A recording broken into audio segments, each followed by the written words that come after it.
वर्णिवेशरमणीयदर्शनम्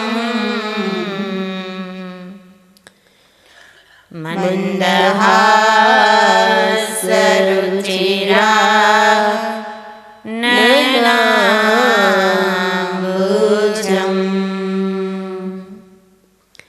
पूजितं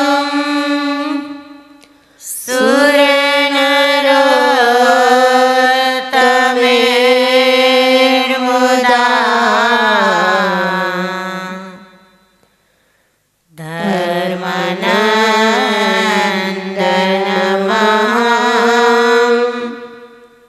विचिन्तये।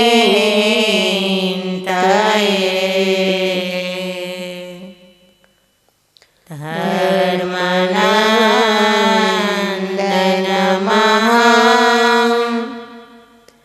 विचिन्तये।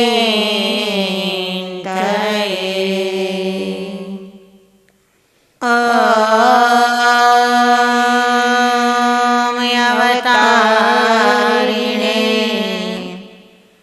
श्री स्वामिनारायणाय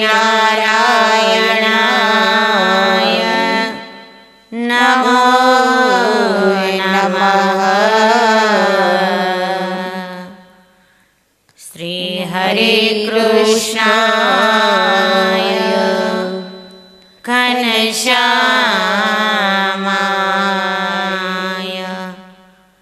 नीलकण्ठाय श्री सहजानन्द स्वामिने नमो नमः। श्री सहजानंद स्वामी महाराज की जय। श्री गोपीनाथ जी महाराज की जय। श्री लक्ष्मी नारायण देवनी जय। श्री रामचंद्र भगवान जय। श्री कृष्ण कन्हैया लाल जय। श्री विघ्न विनायक देवनी जय। श्री काष्ठभंजन देवनी जय। सच्चिदानंद रूपाय विश्वोत्पत्त्यादि हेतवे सच्चिदानंद रूपाय विश्वोत्पत्त्यादि हेतवे तापत्रय विनाशाय श्री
શ્રીમદ ભાગવત મહાપુરાણ અંતર્ગત પંચમ સ્કંદ એવં દશમ સ્કંદ પંચાન જ્ઞાન યજ્ઞનું જ્યારે શ્રી સ્વામિનારાયણ મંદિર મહિલા મંડળ વતી આયોજન કરવામાં આવ્યું છે.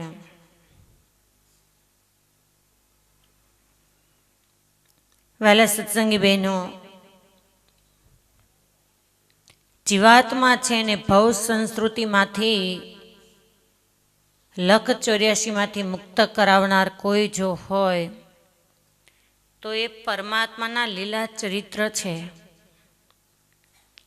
પરમાત્માની કથામૃત છે એ જ જીવાત્મા છે ને અંતરાત્માની અંદર શાંતિ આપનાર છે અને લખ 84માંથી મુક્ત કરનાર છે. ઘર વ્યવહારની અંદર જે કંઈ ક્રિયા કરવામાં આવે છે, જે કંઈ કાર્ય કરવામાં આવે છે, એને આપણે કાર્ય અથવા તો વ્યવહાર કહીએ છીએ.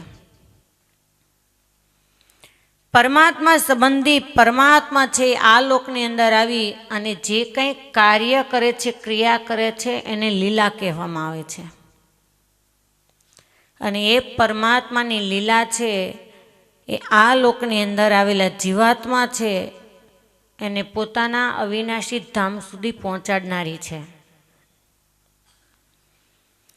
ભગવાન સ્વામિનારાયણ વચનામૃતની અંદર એમ કહે કે આ જીવાત્માને કથાનું એવું વ્યસન પડ્યું હોય કે લાખો ગાઉ ચાલીને આવ્યો હોય અને છતાંય પરમાત્મા સંબંધી કંઈ કથા વાર્તા થતી હોય તો એને થાક ન લાગે. કથા એટલે કે થાક, એનો ઉલટો શબ્દ કરતો તો થાક છે. લખ 84ની ભવાટવીમાંથી ભટકતો ભટકતો આ જીવાત્મા આવ્યો છે અને લખ 84નો એને થાક લાગેલો છે.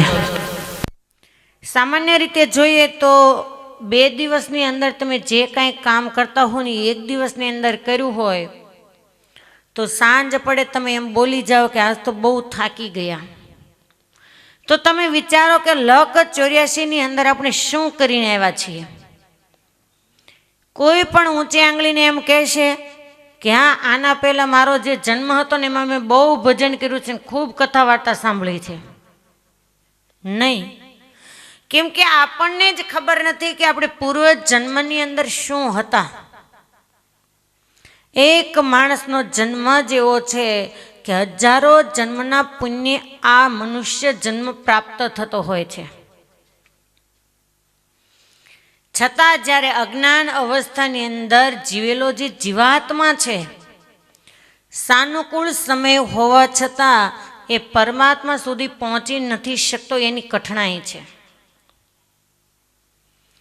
જીવનની સાર્થકતા એ જ છે, મનુષ્ય જન્મનું સાફલ્યતાપણું એ જ છે કે જે તમારું ઈષ્ટ સ્વરૂપ છે એની અંદર પ્રેમ કરવો.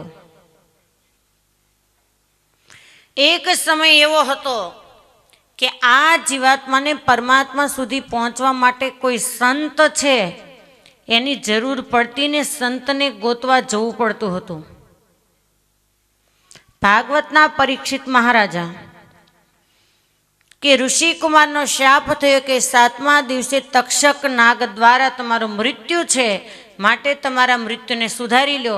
અને પરીક્ષિત મહારાજા છે એમને મૃત્યુથી બચવા માટે કહેતા પરમાત્માના ધામ સુધી પહોંચવા માટે, પરમાત્માના સ્વરૂપને મેળવવા માટે સંતને ગોતવા જવું પડ્યું હતું. આજે ભગવાનની બહુ મોટી કૃપા છે કે આજે જીવાત્માને જ્ઞાન આપવા માટે સંત સામેથી આવે છે, પણ અજ્ઞાન અવસ્થામાં જીવનારો જીવાત્મા છે એ સંત સુધી પહોંચી નથી શકતો. અને હંમેશા એક વાત યાદ કરી રાખો, મનની અંદર એક વાત નક્કી કરી રાખવી કે આ સંસારની અંદર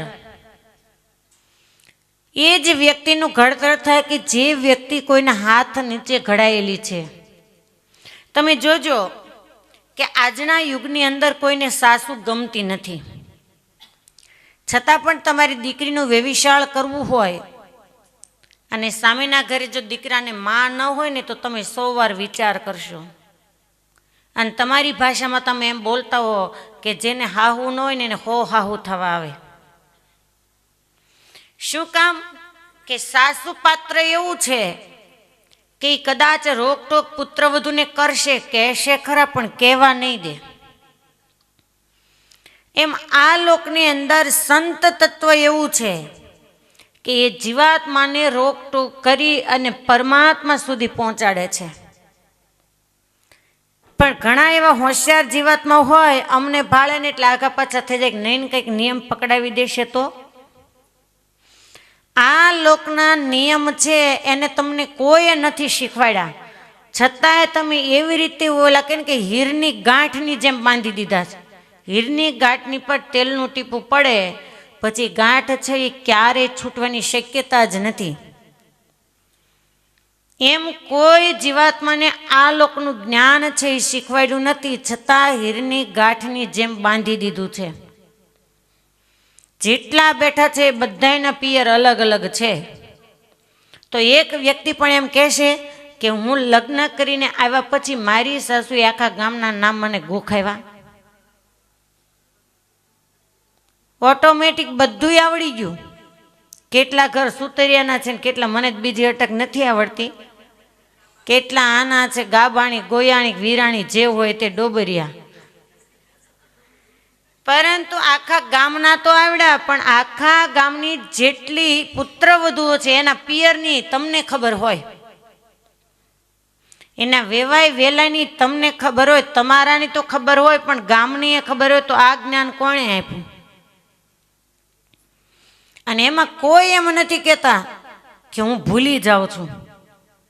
અત્યારે એમ કહો કે સવારના સેશનમાં હું આવ્યું તો કે બેન હું કર્યું કંઈ યાદ જ નથી રહેતું.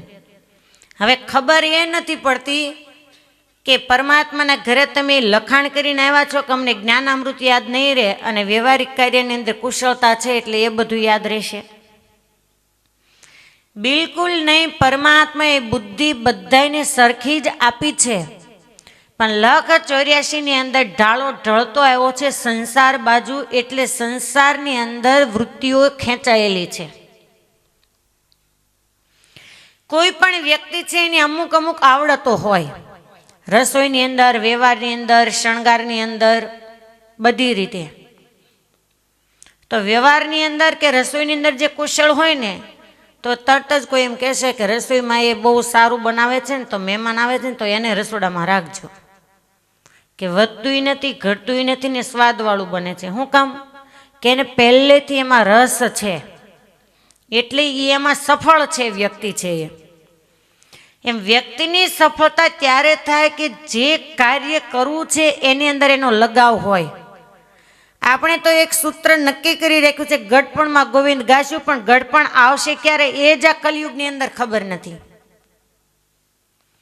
સવારના સેશનની અંદર એમ કહ્યું હતું કે કલયુગના 100 વર્ષ છે. આમાંથી કાંઈ નક્કી નથી કે 100 વર્ષ કેટલા જીવવાના છે. કોઈ જીવવા માગતા પણ નથી, કેમ કે 35 અને 40 જ બધા અટકી ગયા. સાસુમાં દોડતા હોય પણ વહુવારો છે અટકી ગઈ છે. કોઈ પણ જીવાત્મા આ લોકની અંદર જન્મ ધારણ કરીને આવ્યા છે, એનો કાળની પાસે કોઈ ક્રમ જ નથી કે વૃદ્ધાવસ્થાની અંદર એનું મૃત્યુ થશે, કે યુવાન અવસ્થાની અંદર થશે, કે બાળપણની અંદર થશે. કોઈ વૃક્ષ છે એના ઉપર ફળ આવે તો એનું નિયમ છે કે ફળ પાકે એટલે આપણે એને તોડી લઈએ અથવા તો ખરીને પડી જાય. પણ મનુષ્ય જન્મરૂપી ફળ એવું છે કે એનો કોઈ ક્રમ જ નથી. એના શ્વાસ પૂરા થાય એટલે 20 વર્ષના હોય, 22 વર્ષના હોય કે 80 વર્ષના હોય, કાળ એનો કોળિયો કરી જાય છે. ઘણી વાર સંસારી જીવનની અંદર એવું બનતું હોય કે 2 પેઢીઓ વડીલોની બેઠી હોય અને અકસ્માત એકના એક યુવાન દીકરાઓનું છે એ કાળને આધીન થઈ જતા હોય છે. હૈયાફાટ રુદન થતું હોય અને એમ થાય કે કદાચ ગયેલાની પાછળ કંઈક અઘટિત થઈ જશે તો. આટલું કરુણ આક્રંદ હોય છતાં પણ કોઈ વ્યક્તિ કુટુંબ પરિવારની કાળની સામે લડી નહીં શકે. નાના નાના બાળકો ગલીની અંદર ઝઘડતા હોય અને એક બાળક છે એ બીજા બાળકને તમાચો મારે, તો જે બાળકને તમાચો માર્યો છે એની મા બાવડું પકડી અને મારનાર બાળકના ઘરે ફરિયાદ કરવા આવશે કે તમારા છોકરાએ મારા છોકરાને તમાચો માર્યો. આ લોકની અંદર કોઈ ઠોઠ ઠપાટ થાય તો તમે ફરિયાદ કરી શકો, પણ કાળની પાસે આજનો કોઈ માનવી છે ફરિયાદ નથી કરી શકતો. અને છતાં પણ અજ્ઞાન અવસ્થાની અંદર જીવનારો માણસ છે એ જાગતો નથી. આ મનુષ્યનો જન્મ મળ્યા પછી સવારે ઉઠતી વખતે અને સૂતી વખતે હંમેશા બે વાત છે એનું અનુસંધાન રાખવું કે આપણે આ લોકની અંદર શા માટે આવ્યા છીએ. ન માનશો કે વ્યવહાર કાર્ય કરવા માટે આવ્યા છો કે સંસારની અંદર જીવન જીવવા માટે આવ્યા છો. સંસારીનું જીવન એવું નથી કે તમે ગળાડૂબ અંદર ડૂબી જ જાઓ. સંસાર કહેતા સંવતા અસાર, જેની અંદર કોઈ સાર જ નથી, જેમાં કંઈ સુખ જ નથી, આનું નામ છે સંસાર. અને સાવ તળપદી ભાષાની અંદર જો બોલીએ તો ખારા દરિયા જેવો સંસાર છે. એમાં જીવાત્મા ક્યારેય સુખી થઈ શકતો નથી. એ ખારા સમુદ્રની ઉપમા સંત મહાત્માઓએ આપી છે આ સંસારની, કે આ જીવાત્મા જાગે. હર ક્ષણે હર પળે પગલે પગલે દુઃખના દરિયા, આનું નામ છે સંસાર. અને એ સંસારની અંદર મીઠી વીરડી બની અને પરમાત્મા સુધી આ જીવાત્માને પહોંચવાનું છે. કઠણ ચોટ છે કાળની રે, માણસ મોંઘે રૂમાલ, માણસ મોંઘે રૂમાલ, કંઈક રાજાને કંઈક રાજીયા, કંઈક રાજાને કંઈક રાજીયા. હારે મેલી ચાલા ઘર બાર રે, હેતે હરિનો રસ પીજીએ, હેતે હરિનો રસ પીજીએ. માળી વીણે છે રૂડા ફૂલડા, કળીઓ કરે છે વિચાર, કળી કરે છે વિચાર, આજનો દિન રળિયામણો, આજનો દિન રળિયામણો. કાલે જાવો નિરાધાર રે, હેતે હરિનો રસ પીજીએ, હેતે હરિનો રસ પીજીએ. સરસ મજાનો બગીચો હોય, સુંદર મજાના પુષ્પ ખીલેલા હોય, અને બગીચાની અંદર માળી જાય તો માળીને યોગ્ય લાગે તો હજી જે ખીલેલું પુષ્પ છે એને પણ ચૂંટી લે, અને ખીલેલા પુષ્પ છે એને જ્યારે માળી તોડે ત્યારે જે બીડાયેલી કળીઓ છે એ વાતો કરે કે આજે આનું જીવન પૂરું થઈ ગયું. ત્યારે ખીલેલું પુષ્પ છે એમ કહે છે કે આજે અમારો વારો છે ને કાલે તમે ખીલી જશો ને ત્યારે તમારો પણ વારો આ જ છે. બસ આ જ મનુષ્ય જન્મનો ક્રમ છે કે ક્યારે કોનું અને કયા સમયે પૂરું થશે નક્કી નથી. જન્મ અને મરણ આ બે વસ્તુ એવી છે કે જેમાં કોઈ ક્રમ નથી. ઘણીવાર તમે એવું કહેતા હો કે અમાસની કાળી રાતે એનો જન્મ થયો, એનો મતલબ એવો નથી કે અપશુકન્યાળ છે. હંમેશા વ્યક્તિ છે એના શ્વાસ છે દિવસ ઉપર નહીં, પરંતુ એના શ્વાસ છે ક્ષણ, એનું જીવન છે શ્વાસ ઉપર નિર્ધારિત હોય છે. કોઈના શ્વાસ રાતે 12 વાગે પૂરા થાય તો કોઈના દિવસ ઉગ્યા પહેલા પૂરા થાય.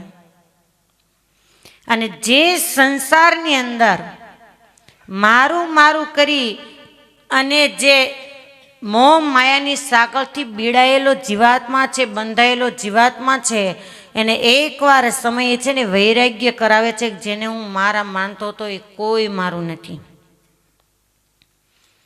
અને આજે નિધડક કહી શકાય કે પથ્થર એટલા દેવ કર્યા હોય અને કેટલી માનતા બાધાને અંતે દીકરાનો જન્મ થયો હોય, એ એકના એક દીકરાને પેટે પાટા બાંધી ભરણ પોષણ કરી અને મા બાપ પછી ભણાવતા હોય છે કે સારું એવું ભણે, સારી એવી નોકરી મળે તો અમારું લાલન પાલન કરીને અમારું પોષણ કરી અને અમારી સેવા કરે.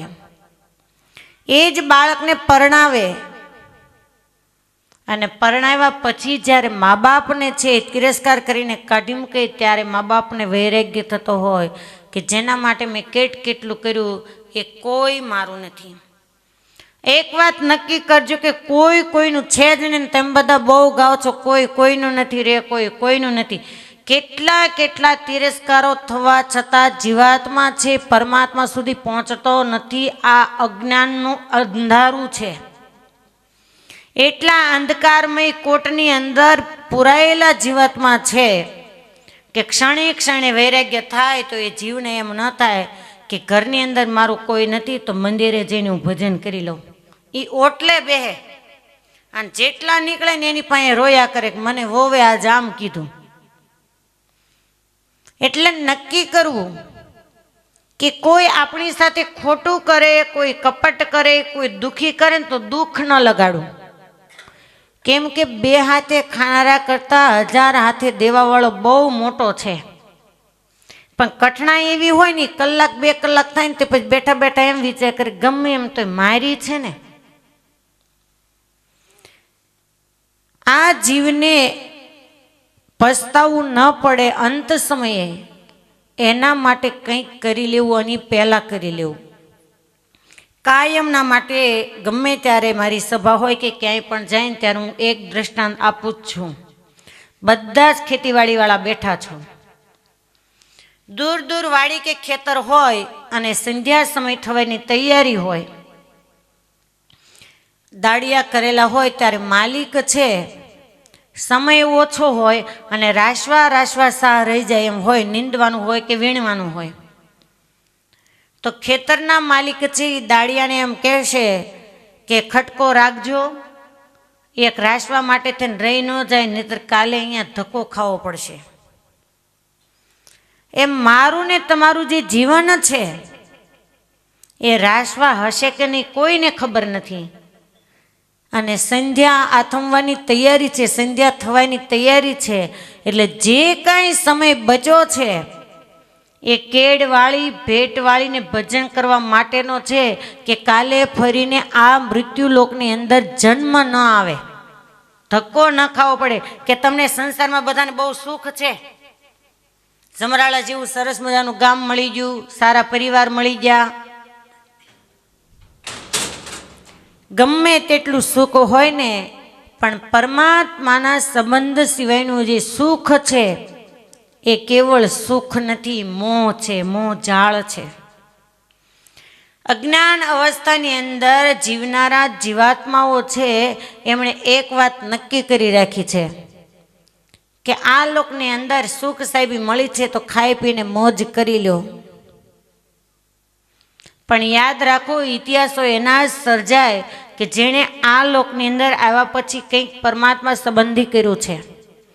બાકી દશાનંદ રાવણના ઘરે ક્યાં સુખ સાહેબીની તાણ હતી કે કંઈ પણ કાર્યની શરૂઆતની અંદર જે વિઘ્ન વિનાયક દેવની તમે સ્થાપના કરો એ ગણપતિની એની ગાયો ચાટતા હતા. તમે વિચાર કરો, ગ્રહોની માન્યતાની અંદર માનનાર વ્યક્તિએ જ્યારે ગ્રહથી ડરતા હોય કે મને શનિ નડે છે ને રાહુ નડે છે ને અમને ગ્રહ નડે છે એટલે સંસારની અંદર સુખ નથી, તો એ 9 ગ્રહને તો રાવણ પોતાના ઢોલિયા નીચે દબાવીને માથે સૂઈ જતો હતો. વાયુદેવ જેના વાસીદા વાળે 33 કરોડ દેવને જેણે આધીન કર્યા હોય એ વ્યક્તિને આજે આપણે નામ લેવા તૈયાર નથી. શું કામ?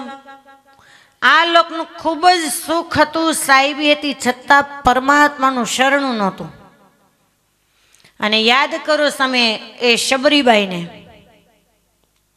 કે જેની પર્ણકુટીની અંદર બોર સિવાય કાંઈ નહોતું, છતાં આપણે ઉઠી અને શબરીનું નામ લઈએ તો પવિત્ર બની જઈએ.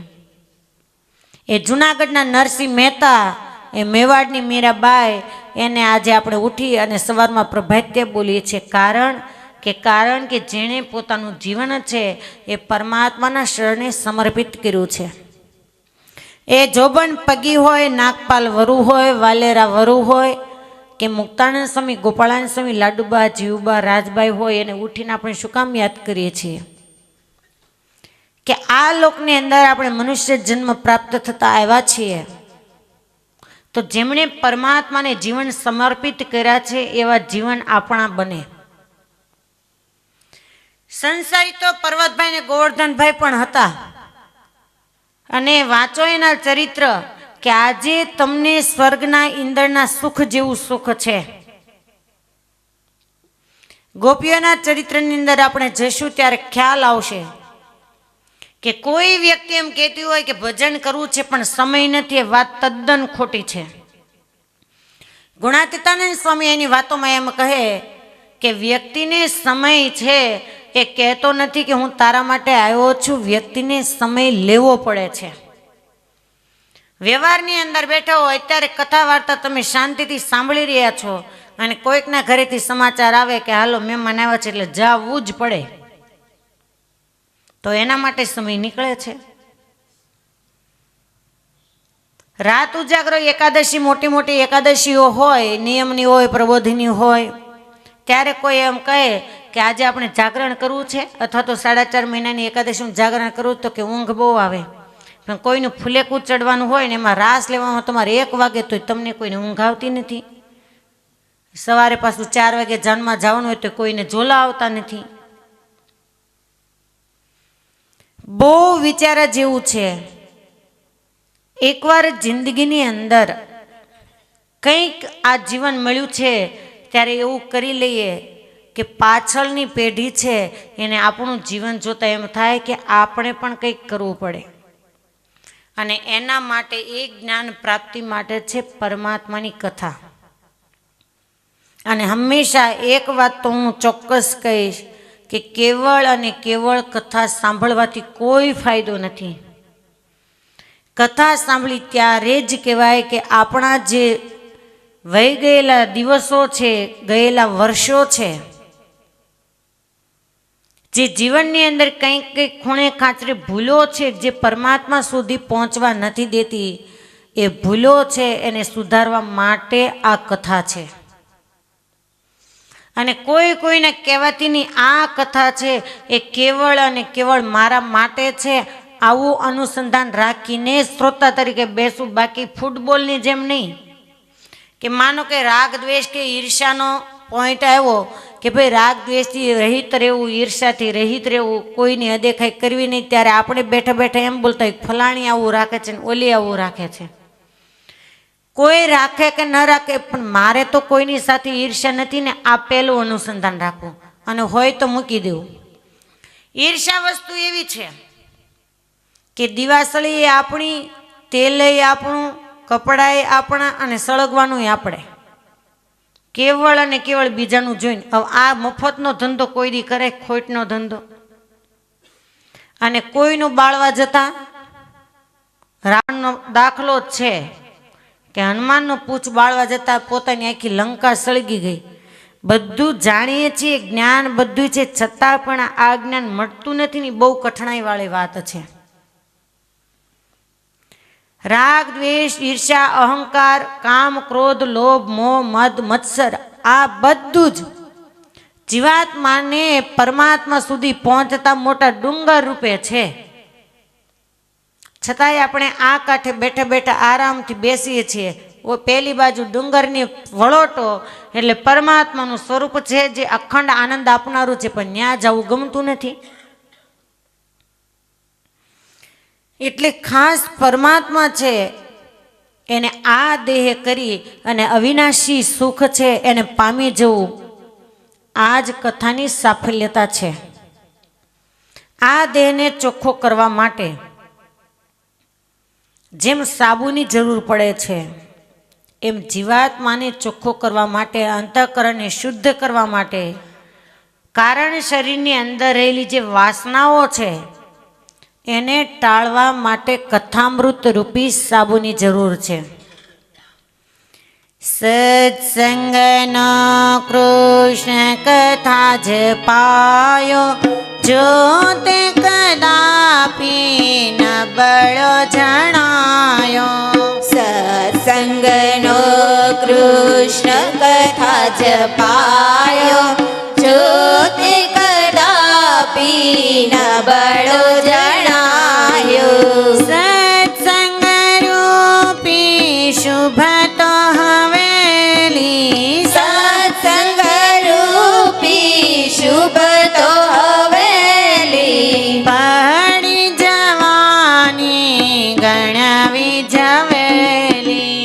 પડી જવાની ગણવી જવેલી. કથા સુણે તે કહી આદિ ભક્તિ, જેથી વધે છે નવધાની વિક્તિ. કથા સુણે તે કહી આદિ ભક્તિ, જેથી વધે છે નવધાની વિક્તિ. હતા જનો જે જગમાં કુકર્મી, હતા જનો જે જગમાં કુકર્મી, કથા સુણાથી જ થયા સુધર્મી. કથા સુણાથી થયા સુધર્મી. સત્સંગનો કૃષ્ણ કથા જ પાયો, જો તે કદાપી ન બળો જણાયો. જો તે કદાપી ન બળો જણાયો. 7-8 માળની મોટી બિલ્ડિંગ બાંધી હોય, પણ જો પાયો એનો મજબૂત ન હોય તો ભૂકંપના એક આંચકાની અંદર એ બિલ્ડિંગ છે એ ધરાશય થઈ જશે. એમ આ જીવાત્મા છે, એના જીવનના પાયાની અંદર સત્સંગ અને પરમાત્માની કથા વાર્તાનું જો અંગ હશે તો એ જીવાત્મા છે એ કાળ, કર્મ અને માયા છે એના બંધનમાંથી મુક્ત થઈ જશે. વ્યક્તિને પસ્તાવો ચોક્કસ થાય છે, પણ પસ્તાવો ત્યારે થાય કે જ્યારે અંતના છેલ્લા શ્વાસો છે ને ગણાતા હોય. એટલે જ્યારે પરમાત્માના ધામમાં જવાની ઘડીઓ થાય અને અંતરાત્માની અંદર અફસોસ ન થાય કે ઓહો મારે જે કરવાનું હતું એ તો રહી ગયું, પરંતુ હવે સમય નથી. સમય જ્યારે મળ્યો છે ત્યારે જેટલું બને એટલું ભજન કરી લેવું. અને એમાં એ ખાસ કે ધનુર્માસ છે એ સ્પેશિયલ આ જીવાત્માને ભજન કરવા માટે પરમાત્માએ આપ્યો છે. અને એટલે જ આપણા માટે થઈને ઠંડીના ભગવાન વહેલા ભણવા જાય છે. કેમ કે આજે તમારી જે દીકરાના ઘરેથી પત્નીઓ પુત્રવધુઓ છે, શહેરની અંદર તમારે જોવું કે સોમથી શનિવાર સુધી વહેલા જાગે, રવિવારે તો કે રજા હોય. છોકરાઓની સ્કૂલ વહેલી છે એટલે પુત્રવધુઓ વહેલા જાગે છે એને સ્કૂલે મોકલવા માટે. એના ટિફિન બધું તૈયાર કરી દે. તો 1 મહિનો આપણા પરમાત્મા છે એ આપણા જીવનનું ભાતું બંધાવવા માટે વહેલા સ્કૂલે જાય. ભાતનો નાસ્તો લઈને તમે જાઓ ને ભણવા જાય તો સહેજે 5 નામ લેવાય. એટલે જ્યારે પરમાત્માએ આવો યોગ આપ્યો છે અને 5 દિનાત્મક જ્ઞાન યજ્ઞની અંદર જ્યારે આપણે એ ભાગવત રૂપી ગંગાની અંદર સ્નાન કરવાનું છે, ત્યારે જે કંઈ જાણે અજાણે કાંઈ પણ પાપ કર્મ થઈ ગયા હોય એનાથી વિરક્ત થવા માટે છે. બદ્રિકાશ્રમ ધામની અંદર સનકાદિકો છે નારદ મુનિને કહે છે કે મુનિરાજ, આ ભાગવત શાસ્ત્ર છે એ અજોડ છે. આ ભાગવત શાસ્ત્રની અંદર એની તોલે અનંત યજ્ઞ યાગાદિક તપ છે એ શૂન્ય છે. હે મુનિરાજ, અશ્વમેઘ સહસ્રાણી વાજપેય શતાની ચ અશ્વમેઘ સહસ્રાણી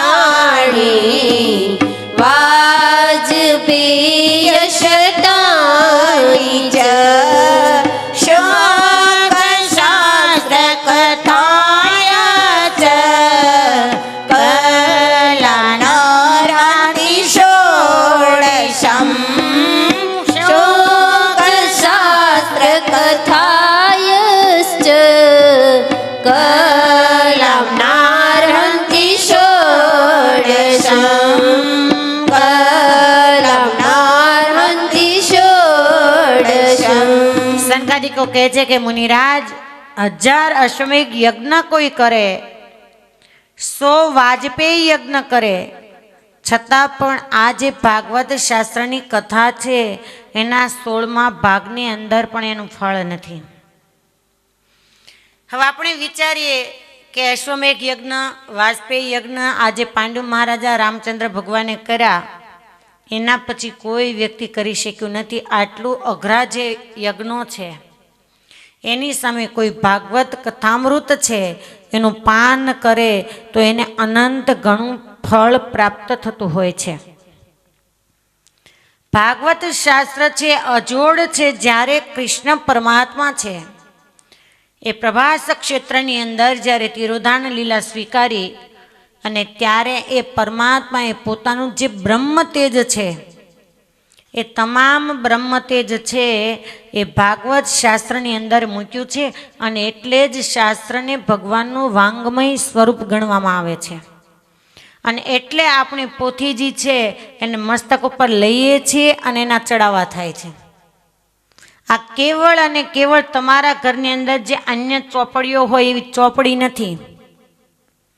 કોઈ પણ શાસ્ત્ર છે એ પરમાત્માનું સ્વરૂપ છે અને એ સ્વરૂપ છે એ શાસ્ત્ર શિક્ષાપત્રી હોય, શ્રીમદ ભાગવત હોય, કોઈ પણ મહાપુરાણ હોય, ભક્ત ચિંતામણી હોય કે વચનામૃત હોય, ક્યારે એ શાસ્ત્ર છે એને પૃથ્વી ઉપર તમારે ન મુકાય.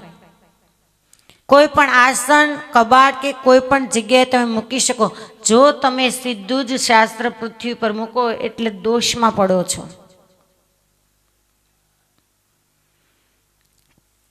સંકાદિકો કહે કે મુનિરાજ એ જ ભાગવત શાસ્ત્ર છે એ આ જીવાત્મા છે ને પાપ કર્મમાંથી મુક્ત કરનાર છે, પતિતોને પાવન કરનાર છે અને અતૃપ્ત આત્મા છે. જે પ્રેત યોનિને પામેલા હોય એમાંથી મુક્તિ અપાવનાર છે. હે મુનિરાજ, જે ભાગવત શાસ્ત્ર દ્વારા અતૃપ્ત જીવાત્મા પ્રેતાત્માની યોનિને પામેલા અને એને જ્યારે પરમાત્માના ધામની ગતિ પ્રાપ્ત થઈ એ કથા હું તમને સંભળાવું છું. તુંગભદ્રા નદીના કિનારે આત્મદેવ નામના બ્રાહ્મણ છે એ નિવાસ કરીને રહ્યા છે. ખૂબ વિદ્વાન છે, સુખ સંપત્તિથી સુખી છે, પરંતુ એ આત્મદેવ બ્રાહ્મણ છે એને સંતાન નથી. હંમેશા સંસારીનું એવું જીવન છે કે પરમાત્મા સંસારીના જીવનની અંદર અપૂર્ણતાનો એક પોઈન્ટ રાખે જ છે. કંઈક ખામી હોય છે. અને સામાન્ય દ્રષ્ટિએ આપણે જોઈએ તો જ્યાં સંપત્તિ છે ત્યાં સંતતિનો અભાવ છે અને જ્યાં સંતતિ છે ત્યાં સંપત્તિનો અભાવ છે. જ્યાં ખાવાનું છે ત્યાં ખાનારા નથી અને જ્યાં ખાનારા છે ત્યાં ખાવાવાળા નથી. આ કુદરતનો ક્રમ છે, આ પ્રારબ્ધ છે. અને તો જ જીવાત્મા છે પરમાત્મામાં લાગેલો રહે છે. સુખની અંદર કોઈ પણ પરમાત્માને યાદ કરવા તૈયાર નથી. અને એટલે જ કુંતાજી મહાભારતની અંદર કાયમના માટે જ્યારે સુખની ઘડીઓ આવી છતાં પણ કૃષ્ણ પરમાત્મા જ્યારે દ્વારિકા જતા અને એમ કહ્યું કે ફૈબા, આખી જિંદગી તમારી દુઃખની અંદર ગઈ, હવે હું રાજી છું, આપ કંઈક માગો.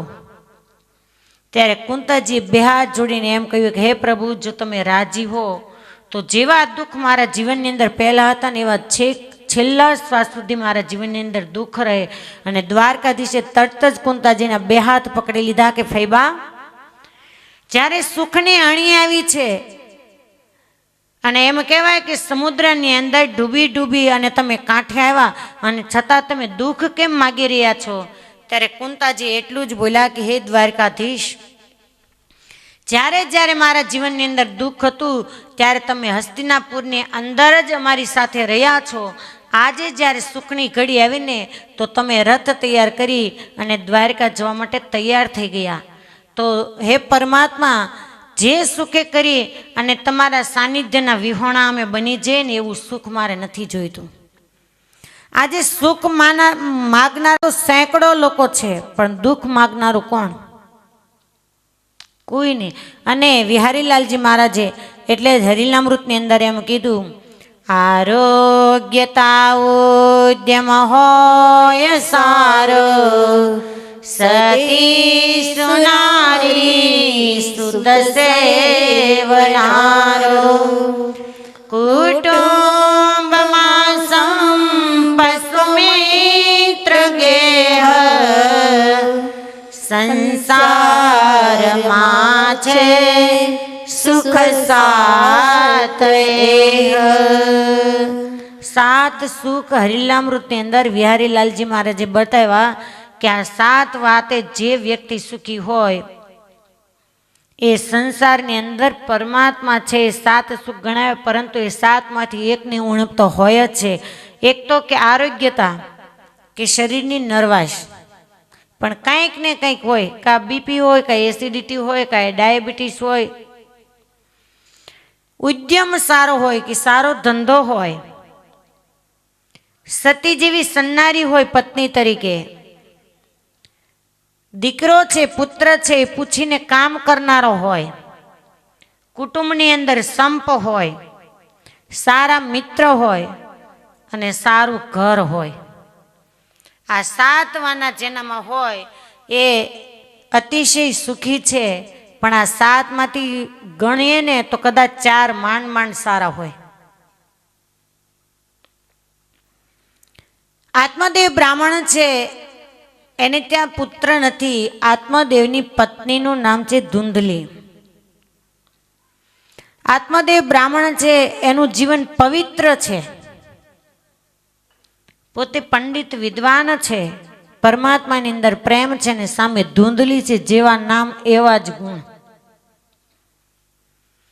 કે સદાયને માટે ભજન ભક્તિમાંથી દૂર રહેનારું જેનું જીવન છે.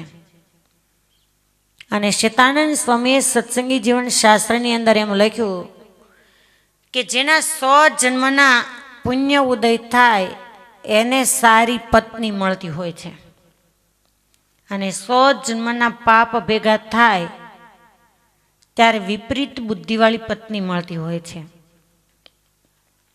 આત્મદેવ બ્રાહ્મણ છે, એને પુત્ર સિવાય એનું આંગણું છે એ ગોજારું લાગે છે. અને કુદરતે કંઈક એટલી કઠોર કૃપા એના પ્રારબ્ધની અંદર કે કોઈ પણ ફળ ઝાડ એના આંગણે વાવે તો એ વૃક્ષને પણ ફળ નહોતા લાગતા. અને નિષ્કુળાનંદ સ્વામી કહે એમ કે સંસારીને તો એટલું સુખ, સુત વિત્ત વિના માને દુઃખ. સંસારીના જીવનની અંદર પુત્ર ન હોય તો પણ જીવાત્મા છે એ દુઃખી છે, અને સંપત્તિ ન હોય તો પણ દુઃખી છે. અને હંમેશા વસ્તુ, બંને વસ્તુ છે એ પ્રારબ્ધની અંદર, ભાગ્યની અંદર લખાઈને આવતી હોય છે. પરાણે માગવાથી એ વિપરીત ફળને આપનારી હોય છે. કોઈ સંત મહાપુરુષોના જો આશીર્વાદ હોય તો જીવાત્મા છે એ સારો જન્મ પામતો હોય છે અને સારા યોગની અંદર આવતો હોય છે. આત્મદેવ છે,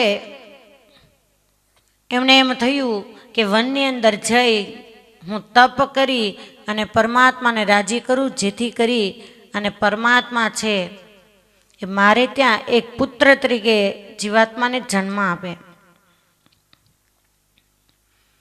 એની પત્ની ધુંધલી છે, એને કહે છે કે દેવી, આપણા આંગણે સંતતિ નથી, એટલે મારી એવી ઈચ્છા છે કે વનની અંદર જઈ અને હું તપ કરું. પેલી ધુંધલી કહે છે કે કાંઈ વાંધો નહીં, જાઓ. સંસારની અંદર સંસારીના જીવનનું એ સુખ છે. માનવીના જીવનમાં સુખી એ જ છે કે પતિ અને પતિના શરીર જુદા પણ વિચાર જેના એક હોય. એક ઉત્તર બાજુ હોય અને એક દક્ષિણ બાજુ હોય. એ સંસારી જીવનની અંદર પતિ પત્ની હોવા છતાં ક્યારેય શાંતિથી જીવન જીવી નથી શકતા. આત્મદેવને જ્યારે સંસાર છે ઝેર જેવો લાગ્યો, વનની અંદર પ્રયાણ કર્યું. વિચાર આવે કે આત્મહત્યા કરી લઉં. અને એક એવો સમય હતો કે નિસંતાન વ્યક્તિ છે એને આ લોકની અંદર અપશુકન માનવામાં આવતું.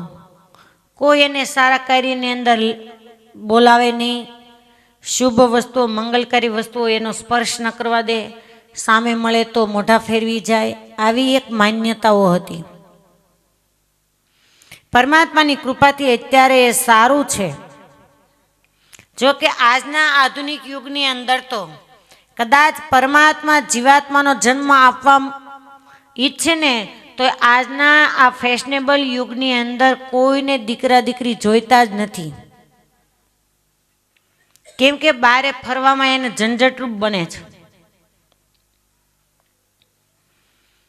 આત્મહત્યા કરવાનો વિચાર કર્યો. સામે સરસ મજાનું પાણીથી ભરેલું સરોવર દેખાયું.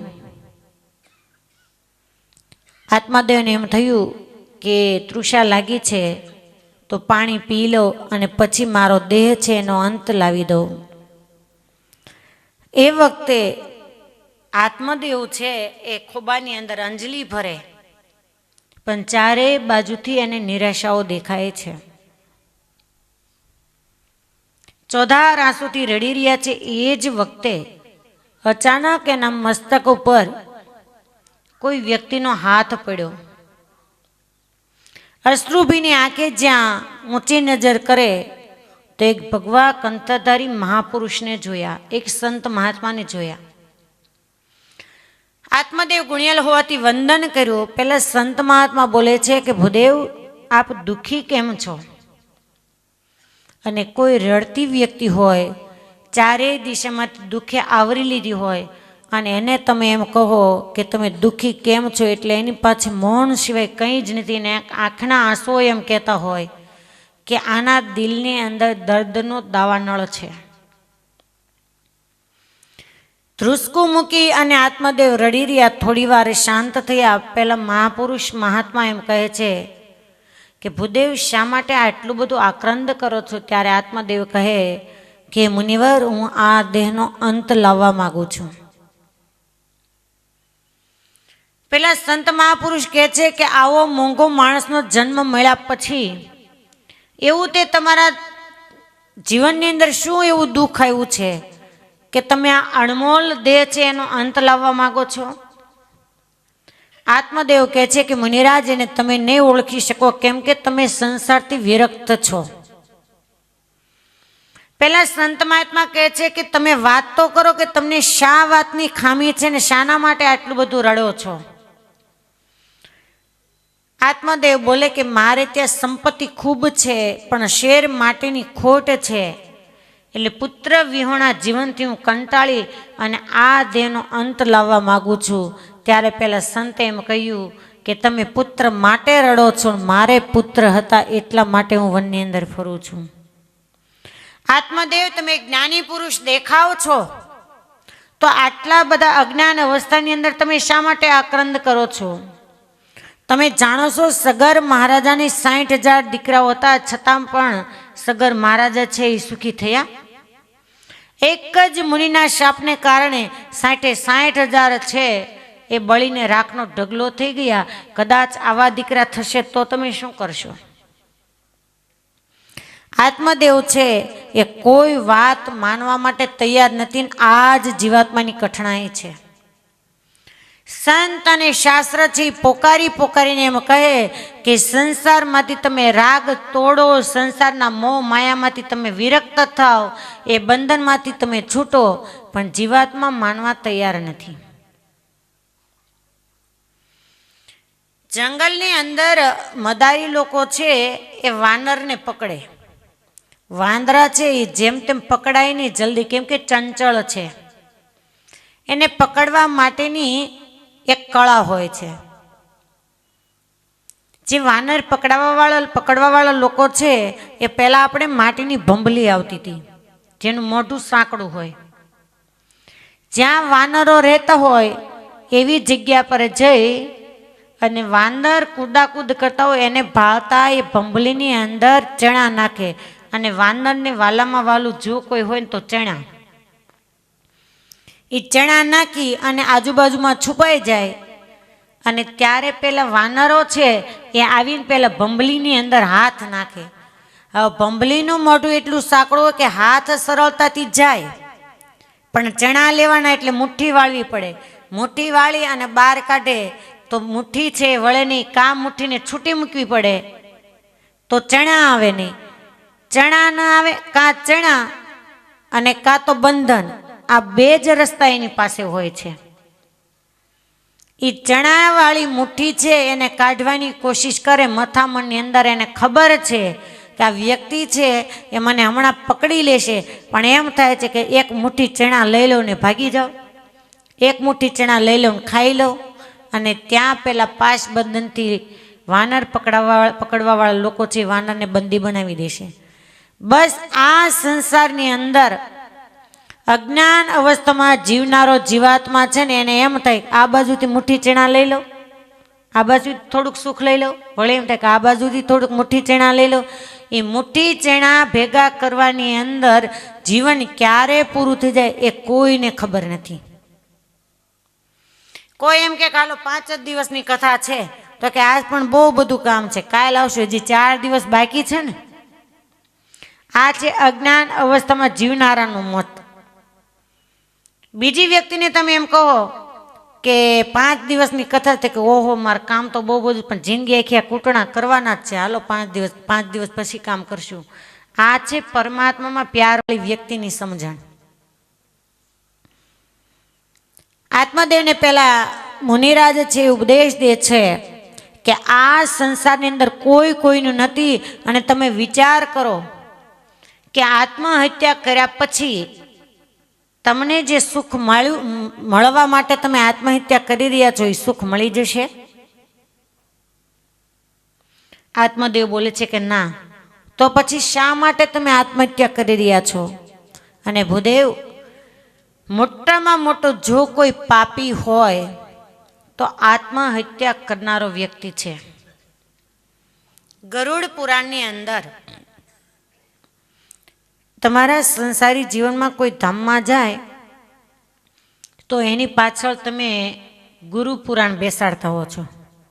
તમે કર્યું નાખ્યું ગુરુ પુરાણ, તમને એમ કે કોઈ ગુરુ ઉપદેશ દેવાના હશે, પણ હકીકતની અંદર 18 પુરાણ છે એમાંયલું ગરુડ પુરાણ, કે જેના અંદર જીવાત્મા છે એ જે કાંઈ પાપ કર્મ કરે અને ભોગવવાના આવે એ યમ યાતના, એ નરકકુંડ, એનું વર્ણન આવતું હોય છે.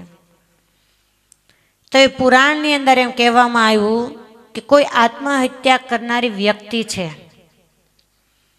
એના સ્નાનની અંદર તમે સ્મશાન યાત્રામાં જે કોઈ વ્યક્તિ જાય તો જે વ્યક્તિ એની સ્મશાન યાત્રાની અંદર જાય એ વ્યક્તિના તમામ પુણ્ય છે ને એ નાશ પામી જાય છે. આટલો પાપી આત્મહત્યા કરનાર વ્યક્તિ છે. તમે વિચારો, તમે ગમે તેટલું ભજન કર્યું હોય પણ એ વ્યક્તિના સ્મશાન યાત્રાની અંદર તમારી ભાષામાં તમે કયો આભળવા માટે ગયા તો તમારા પુણ્ય નાશ પામી જાય. એવું હું નથી કહેતી, પુરાણમાં વ્યાસ ભગવાને લખ્યું છે. કોટી કલ્પ જાય, યુગ કે વર્ષ કે મહિના નહીં, કોટી કલ્પે પણ આત્મહત્યા કરનાર વ્યક્તિ છે એની સદગતિ ક્યારેય નથી થતી. આત્મહત્યા કરનાર વ્યક્તિની પાછળ તમે કરોડોનું દાન કરો છતાં રાઈના દાણા જેટલું પણ એને નથી મળતું, ક્યારેય નહીં. નરક યાતનામાંથી મુક્ત કરાનાર સત્કાર્યો શાસ્ત્રએ બતાવ્યા છે કે કોઈ એવો પાપી જીવાત્મા હોય અને નરકનો અધિકારી બનનાર હોય એવા એના કુકર્મ હોય તો એની પાછળ કોઈ સત્કાર્ય કરવામાં આવે. એવું માનો કે કોઈની અસદગતિ થઈ છે તો એની પાછળ આવી ભાગવત મહાપુરાણની કથા બેસાડવામાં આવે તો એની મુક્તિ થાય. પણ જે વ્યક્તિએ આત્મહત્યા કરી છે એની પાછળ તમે 100 ભાગવત બેસાડો ને તો એની મુક્તિ નથી કીધી. છતાં પણ આ લોકની અંદર એના જીવાત્માને કંઈક શાંતિ મળે એના માટે કંઈક કાર્યો થતા હોય છે, પણ શાસ્ત્રની દ્રષ્ટિએ ના પાડી છે. એટલે મોટામાં મોટો કોઈ પાપી હોય ને તો એ આત્મહત્યા કરનારો હોય છે. અને તમે બધા પાછા છે ને એમ બોલતા હો કે પૂર્વે એનું લખાઈ ન જ આવ્યું હોય, એના 7 જન્મ ભોગવવાના હોય. હવે એક બાજુ તમે એમ કહો છો કે મનુષ્ય જન્મ, આપણા શાસ્ત્ર એમ કે છે, આપણે એમ કહીએ છીએ કે મનુષ્ય જન્મ છેલ્લો જન્મ છે. કાંઈ માણસમાંથી માણસ ક્યારેય મનુષ્ય જન્મ મળતો નથી. કોઈ એમ ના કે પૂર્વે હું માણસ હતો એટલે હું આ લોકની અંદર મનુષ્ય જન્મને પામ્યો છું. પૂર્વે આપણે શું હતા એ આપણને ખબર નથી, અને હવે પછી શું થવાના છે એ ખબર નથી, ક્યાં જઈશું એ ખબર નથી. ભજન કર્યું છે તો વાત નક્કી છે કે પરમાત્માના ધામમાં જઈશું, પણ ભજન કર્યા વગર તો ક્યાં જઈશું એ કંઈ નક્કી જ નથી. તો મનુષ્યનો જન્મ છેલ્લો જન્મ છે. લખ 84ના અંતે મનુષ્ય જન્મ મળે છે. તો આત્મહત્યા તો માણસ જ કરે છે. ક્યારે કોઈના આંગણે બાંધેલી ગાય ભેંસે એમ કીધું કે મારા માલિક મને ખાવા નથી દેતો ને તો આત્મહત્યા કરીને એને લાંછન લગાડવું એમ? તો કોઈ પક્ષીઓ છે માળો બાંધતા હોય ને તમે બાંધવા ન દેતા હો તો પક્ષીઓ એવો વિચાર કર્યો કે આ ઘરનો માલિક છે ને મને બહુ કનડગત કરે છે તો હું આત્મહત્યા કરું? તો તમે નક્કી કેમ કર્યું કે એને 7 જન્મનું પૂરું કરે છે એમ? અને પાછા એમ કહો કે 7 જન્મ એના આમ જ તેને ભોગવવાના માંડ્યા હોય.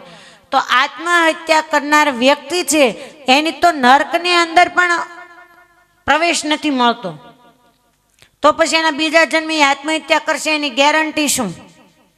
જન્મ મળે તો આત્મહત્યા કરે ને. આત્મહત્યા કરનાર વ્યક્તિને જન્મ કોઈ જગ્યાએ નથી મળતો. નરકમાં જેનો પ્રવેશ ન હોય એને જન્મ મળવાની શક્યતા જ ક્યાં છે? આટલો ભયંકર પાપી આત્મહત્યા કરનાર હોય છે. અને આત્મહત્યા કરનાર વ્યક્તિ છે એનું આયુષ્ય બાકી હોય છે. ભારતીય સંસ્કૃતિ પ્રમાણે મૃત્યુ, અપમૃત્યુ અને મહામૃત્યુ આ 3 પ્રકાર છે. મૃત્યુ કોને કહેવાય? કે જે પરમાત્માના ઘરેથી તમારા શ્વાસો નક્કી લખાયેલા છે કે આટલા વર્ષના આટલા શ્વાસો, શ્વાસ પૂરા થાય અને આ લોક છોડી અને જીવાત્મા જાય, આને કહેવાય મૃત્યુ. અપમૃત્યુ કોને કહેવાય? કે તમારા શ્વાસો હજી બાકી છે ને તમે દેહનો અંત લાવી દીધો. જે આત્મહત્યા કરનાર વ્યક્તિ છે એની જન્મ કુંડળી તમે કોઈ વિદ્વાન બ્રાહ્મણની પાસે જોડાવો ને તો તરત જ એની આયુષ્ય બતાવશે. પણ આજે જન્મ કુંડળી જોડાવામાં પણ જન્મ કુંડળી અતિશય વિદ્વાન બ્રાહ્મણ હોય અને એ વ્યક્તિનો જે જન્મનો સમય છે એમાં 1 સેકન્ડનો પણ ફેર ન હોય. જીવાત્માનો જ્યારે જન્મ થાય અને ઓર સોતા જ્યારે જીવાત્મા છે એ આ લોકની અંદર આવે ને ત્યારે એનો સાચો જન્મ હોય છે. બાળકનો જન્મ થઈ ગયા પછી જન્મ ગણવામાં નથી આવતો.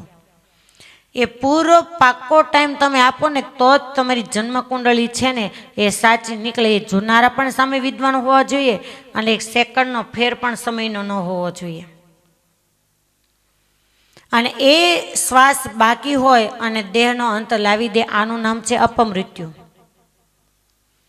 અને મહામૃત્યુ એને કહેવાય કે શ્વાસ પૂરા થઈ ગયા હોવા છતાં જેને જીવવાની ઈચ્છા છે અને એ જીવે, આને કહેવાય મહામૃત્યુ.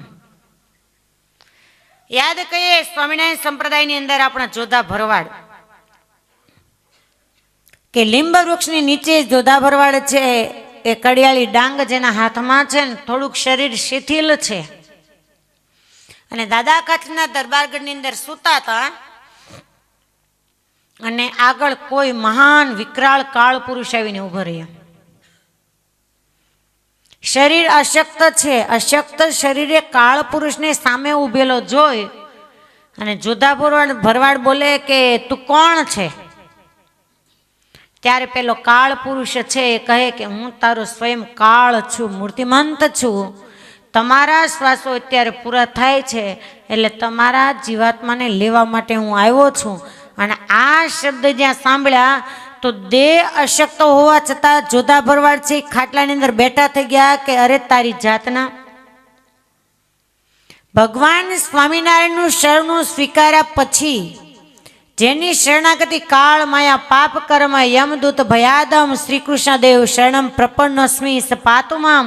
આ વર્તમાન ધારણ કર્યા પછી જો કાળને આધીન થવાનું હોય તો સ્વામિનારાયણના શરણે ખોટી જિંદગી મેં બગાડી, તારી તાકાત કેમ કે આ આંગણાની અંદર તારાથી પગ મુકાય, એમ કહીને ખાટલાની અંદર બેઠા થઈને કાળને બે થપાટ મારીને સુવડાવીને માથે પગ દીધો કે ક્યાં ગયા મોટાબા લાડુબા. કે આજે એક સ્વામિનારાયણના આશ્રિત તરીકે હું બધાને દેખાડી દઉં કે સ્વામિનારાયણના આશ્રિતની શું તાકાત હોય છે કે કાળના માથા ઉપર પગ દઈને અક્ષરધામમાં જાઓ. અને આટલા શબ્દ જ્યાં બોલ્યા અને એ જ લીંબ વૃક્ષની નીચે મહારાજ અક્ષરધામથી વિમાન લઈને આવ્યા અને જોધા ભરવાડ છે એને તેડી ગયા. આનું નામ છે મહામૃત્યુ, કે જે કાળના માથા ઉપર પગ દે. બાકી આ લોકની અંદર તમામ જીવાત્મા છે એ કાળનું ચવાણું છે, ક્યારે ક્યાં જતા રહે ને કંઈ નક્કી નહીં. એક નાની એવી ભૂલ છે ને એ પણ પરમાત્મા સુધી પહોંચવા નથી દેતી. એટલે પરમાત્મા સુધી પહોંચવામાં તો આ જીવાત્માને અતિશય જાગૃત રહેવું પડે છે. મહારાજે વચનામૃતની અંદર એમ કીધું કે જાણપણા રૂપી દરવાજે સતત જાગતા રહેવું. ઘરની અંદર કેટલા રૂપિયા પડ્યા હોય, દાગીના પડ્યા હોય અને તમારે લોક કરીને બહાર જવું હોય તો જીવ તમારો ઘરે ઘરે હોય, 5 જણાને તમે ભલામણ કરી હોય છતાંય, કેમ કે ઘરમાં મિલકત છે, કોઈક ચોર આવીને લઈ જશે તો સતત મનની અંદર એવી જાગૃતતા રાખવી કે હજી ઘણું કરવાનું બાકી છે અને ભજન કરવાનું બાકી છે અને કાળ આવીને લઈ જશે તો. એના કરતાં ભજન રૂપી મિલકત લેવાય એટલી લઈને હારે પોટલા જ બાંધવા, બાકી મૂકો તો ચોરની બીક રહે ને. અને જે ચોર અંતરાત્માની અંદર બેઠા છે, કામ ક્રોધ લોભ, એ બધાને પહેલા બહાર કાઢો. આત્મદેવ છે એને પેલા મુનિ છે એ સમજાવે છે. આત્મદેવ કહે છે કે મુનિરાજ, આત્મહત્યા હું તો ન કરું જો આપ મને વચન આપો કે મારે ત્યાં પુત્ર છે એની પ્રાપ્તિ થાય. પેલા સંત મહાત્મા છે એને એમ થયું કે આ જીવાત્મા છે એનો દુરાગ્રહ છે અને દુરાગ્રહથી પામેલી વ્યક્તિ મેળવેલી સંપત્તિ કે આ લોકની સુખ સંપત્તિ કે સંતતિ ક્યારેય જીવાત્માને સુખ આપતી નથી. મોટામાં મોટું જો કોઈ આ લોકની અંદર દુઃખ હોય તો માણસનો દુરાગ્રહ છે. આગ્રહ કરતાં દુરાગ્રહ છે એ વધારે ભયાનક છે, જેને આપણે એમ કહેતા હોય કે પકડેલું મૂકતા જ નથી. અને પકડેલું મૂકતા જો શીખી જાવ ને તો પરમાત્માને વાલું બનતા વાર નથી. અને કઠણાઈ એવી છે કે જન્મો જન્માંતર પકડેલું મૂક્યું નથી ને એટલે હજી આપણે અહીંયા બેઠા છીએ, નહીં તો અક્ષરધામમાં ન બેઠા હોય. પેલા સંત છે એને જોડીમાંથી એક ફળ આપ્યું અને ફળ છે એ આત્મદેવને આપ્યું કે જા આ ફળ તારી પત્ની છે એને ખવડાવજે, પરમાત્માની કૃપાથી ના સંત વચને તારે ત્યાં પુત્રનો જન્મ થશે. આત્મદેવ છે ફળ લઈ અને ઘરે આવ્યા, અતિશય આનંદમાં છે. એની પત્ની પેલી ધૂંધલી છે એને એમ કહે કે દેવી, હું વનની અંદર ગયો હતો, મને વિચાર એમ આવ્યો કે હું આત્મહત્યા કરી લઉં, પણ એક સંતનો યોગ થયો અને એ સંતના યોગ દ્વારા આપણો સંકલ્પ છે, આપણી ઈચ્છા છે એ પૂરી થશે. પેલી ધૂંધલી કે શાની ઈચ્છા? તો કે પરમાત્માની કૃપાથી આપણે ત્યાં સુખ સંપત્તિ ખૂબ છે, પરંતુ શેર માટીની ખોટ છે, તો સંતે આ ફળ આપ્યું છે, આ ફળ છે એને તું જમીશ એટલે પરમાત્મા આપણને ત્યાં દીકરાઓ આપશે. ફળ તો લઈ લીધું, પણ ધૂંધલી વિચાર કરે કે આ ફળ હું ખાઈશ, સંત વચન છે ક્યારે મિથ્યા થનાર નથી. ફળ ખાવાથી મારા ઉદરની અંદર જીવાત્માનો પ્રવેશ થશે અને એમ કહેવાય કે 9 માસ સુધી એ ગર્ભને મારે ધારણ કરવો પડશે. ધૂંધલીની કથા છે ને અતિશય ચમત્કારી કથા છે. સંસારી જીવનની અંદર કોઈ એવી માતા નથી હોતી કે જે સંતતિની ઈચ્છા રાખતી ન હોય અને કુવિચાર રાખતી હોય. ધૂંધલી છે એને એમ થયું કે 9 માસ એ ગર્ભને ધારણ કરવાનો ન કરે નારાયણ, અને આ ઘરની અંદર હું સૂતી હોઉં અને કદાચ આગ લાગે તો હું ક્યાં જઈશ? હું શરીરેથી તો અશક્ત થઈ ગઈ હઈશ. વળી વિચાર આવે કે મેં એવું સાંભળ્યું છે કે ઘણીવાર પ્રસૂતિના સમયે બાળક અથવા તો બાળકની માતા છે એનું મૃત્યુ થતું હોય છે, અને પ્રસૂતિની પીડા છે એ અસહ્ય હોય છે. તો એ દુઃખ હું કેમ સહન કરી શકીશ? આવા એના કુવિચાર છે. અને હંમેશા જીવનની અંદર મોટામાં મોટા જો કોઈ દુઃખ હોય તો જન્મ અને મૃત્યુ, આ બે જ દુઃખ છે. એમ કહેવાય કે જીવાત્માને જન્મ આપતી વખતે માતા અને મોત આ બેને 2 આંગળનું છેટું રહે છે. આટલી પ્રસૂતિની પીડા હોય છે. તો નિષ્કુળાનંદ સ્વામી યમદંડની અંદર એમ કહ્યું કે જન્મના દુઃખ કરતાં મૃત્યુનું દુઃખ છે ને એ 100 ગણું કઠણ છે. કોઈ પણ વ્યક્તિને હાર્ટ એટેક આવે એટલે આપણે એમ કહેતા હોઈએ કે ઘડીકમાં જતા રહીએ, પણ ગયેલાને પૂછો ત્યારે ખ્યાલ આવે કે જ્યારે આ શરીરમાંથી 999 નાડીઓ તૂટે ને ત્યારે આ દેહમાંથી પ્રાણ છે એ છૂટો પડતો હોય છે. મામા માસીના ખેલ નથી આ દેહમાંથી જીવાત્માને છૂટો પાડવો. એક કંઈક ચરુ ચપ્પે આપણને વાગી ગયું હોય, નસ કપાઈ ગઈ હોય તો કેટલી બળેતરા હોય છે. તો આ 999માંથી આને છૂટો પાડવાનો છે. જેના જીવનની અંદર પરમાત્માનું શરણું નથી, પરમાત્માનું ભજન કર્યું નથી, કોઈ દેવ દેવીનું શરણું સ્વીકાર્યું નથી, એ વ્યક્તિ દિવસ ઉગ્યા પહેલે પરોઢમાં જ પ્રબોધની એકાદશી હોય કે નિયમની એકાદશી હોય અને ઠેસ આવતા પડી જાય અને આ દેહમાંથી પ્રાણ છૂટો પડી જાય તો આખું ગામ એમ વાતું કરે કે ફલાણી કેવી ભાગ્યશાળી, આખી જિંદગી એને ભગવાનનું નામ ન લીધું પણ મોત કેવું થયું. તે હું 11ને દિવસે ભગવાનનું નામ લીધું ન હોય અને એનું મૃત્યુ થાય તે ભગવાનના ધામમાં પહોંચી જાય. એવું તમને કોઈએ કીધું છે કે ક્યાંય સાંભળ્યું છે? કાંઈ એમ બોલે, ડોશીમાં એમ બોલતા હોય કે તેથી ભગવાનના બધા દ્વાર ખુલ્લા હોય. ભગવાનના દ્વાર તો 24 કલાક ખુલ્લા જ રહે, પણ પાપી માટે નહીં. આ એક વાત સમજી રાખવી. પરમાત્માનું શરણું સ્વીકારનાર વ્યક્તિ ભલે અમાસની કાળી રાતે 12 વાગે ધામમાં જાય, પણ એના માટે 12 વાગે દરવાજા ખુલ્લા છે. પણ જેનું પરમાત્માના સ્વરૂપ વિહોણું જીવન છે એ એકાદશના દિવસે જાય ને તો એના માટે તો દરવાજા બંધ જ છે. ત્યાં તો ઓલા 14 કરોડ કાકા ઊભા હોય લેવા માટે, ત્યાં પરમાત્મા ન ઊભા હોય. જેને ભજન કર્યું છે, જેને પરમાત્માનું શરણું સ્વીકાર્યું છે, જેને આ લોકની અંદર આવીને કંઈક પરોપકાર કર્યો છે, એ વ્યક્તિ કદાચ કર્મ સંજોગ વશાત આપણી દ્રષ્ટિએ પથારીમાં હોય, બધી જ દેહક્રિયા એની પથારીની અંદર હોય અને બધા એમ બોલતા હોય કે એણે કોઈ દિવસ કીડી જેવા જીવને પણ મરે એમ કીધું નથી, છતાં બાઈ કેવું ભોગવવાનું છે. પણ હંમેશા તાવડા ઉપર સોનું ચડાવવામાં આવે, પિત્તળ નહીં. 16 વલ્લા સોનાને શુદ્ધ કરવા માટે તાવડે ચડવું પડતું હોય છે. એમ પરમાત્મા છે એના ભક્તને આ લોકની અંદર જ એના જે પૂર્વ કર્મ છે એને ભોગવાતા હોય છે. ન્યા જઈને ચોખ્ખું જ રહેવાનું હોય છે, ઓલા માટે બધું બાકી હોય છે. જેને આપણે પરવશ જોઈએ છીએ, જેને પથારી વશ જોઈએ છીએ, અને એનો જ્યારે દેહાંત આવે ત્યારે માખણના પિંડાની અંદર વાળ આવી ગયો હોય ને એને તમે ખેંચો એટલે સરળતાથી એ વાળ નીકળી જશે. એમ પરમાત્મા એ જીવાત્માને ખેંચી લેતા હોય છે. પરંતુ છાણા થાપતા હો અને એના ભેગો એક વાળ થપાઈ જાય અને છાણું સુકાઈ જાય પછી એ વાળને તમે આખો કાઢવાની કોશિશ કરો, તૂટી જશે. એમ જેના જીવનની અંદર પરમાત્માનું શરણું નથી, પરમાત્માનું સ્વરૂપ છે, આરાધ્ય તરીકે નથી, એ જીવાત્મા ઠેસ આવતા પડી જાય અને દેહાંત આવી જાય ને છતાંય એને જ ખબર હોય કે સુકાઈ ગયેલા છાણામાંથી જેમ વાળને કાઢવો કઠણ છે ને એટલો એ જીવાત્માને આ દેહમાંથી છૂટવું કઠણ પડતું હોય છે.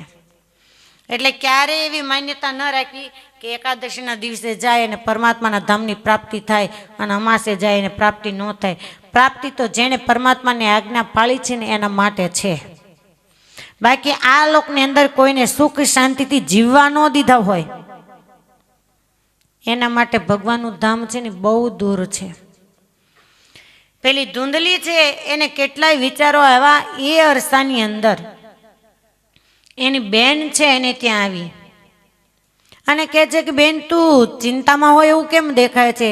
ત્યારે બોલે કે શું કરું, મારા પતિદેવ છે એ ફળ લઈને આવ્યા છે અને એમ કહે છે કે આ ફળ ખાવાથી પરમાત્મા આપણી ત્યાં દીકરાને આપશે, દીકરાનો જન્મ થશે.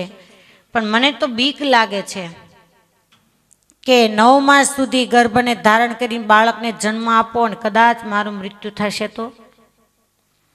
એની બેન છે સગર્ભા છે ત્યારે એમ કહ્યું કે બેન તું ચિંતા ન કર, મારી ત્યાં બાળકોની તાણ નથી અને ત્યારે ત્યાં પૈસાની તાણ નથી. એક કામ કર, મને તું અમુક રૂપિયા આપી દે એટલે મારો બાળક છે હું તને આપી દઈશ અને એમાં તું પૈસા આપીશ એટલે મારા પતિ છે ના નહીં પાડે. એક માના ખોળા ખૂંદી અને મોટી થઈ હોય બધાના વિચારો એ ખરખા જ હોય. ધૂંધલી કહે કે તારી વાત તો સાચી પણ આ ફળનું કરવું શું?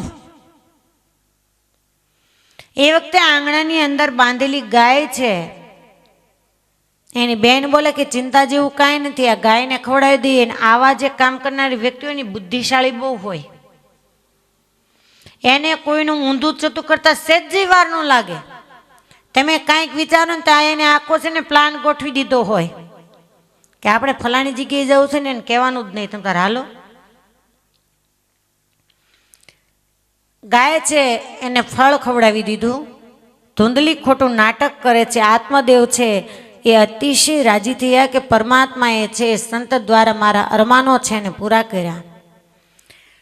9 માસ પૂર્ણ થતાં એની બેનને ત્યાં બાળકનો જન્મ થયો અને બાળક છે એ આત્મદેવના ઘરે આપી દીધું છે. અને ધૂંધલીએ એના નામ ઉપરથી એ બાળકનું નામ ધુંધુકારી પાડ્યું છે. આ બાજુ જે ફળ ગાયને ખવડાવવામાં આવ્યું હતું એ ગાયે પણ બચ્ચાને જન્મ આપ્યો, પરંતુ એના છે બાળક મનુષ્ય પણ કાન છે એ ગાયના જેવા છે.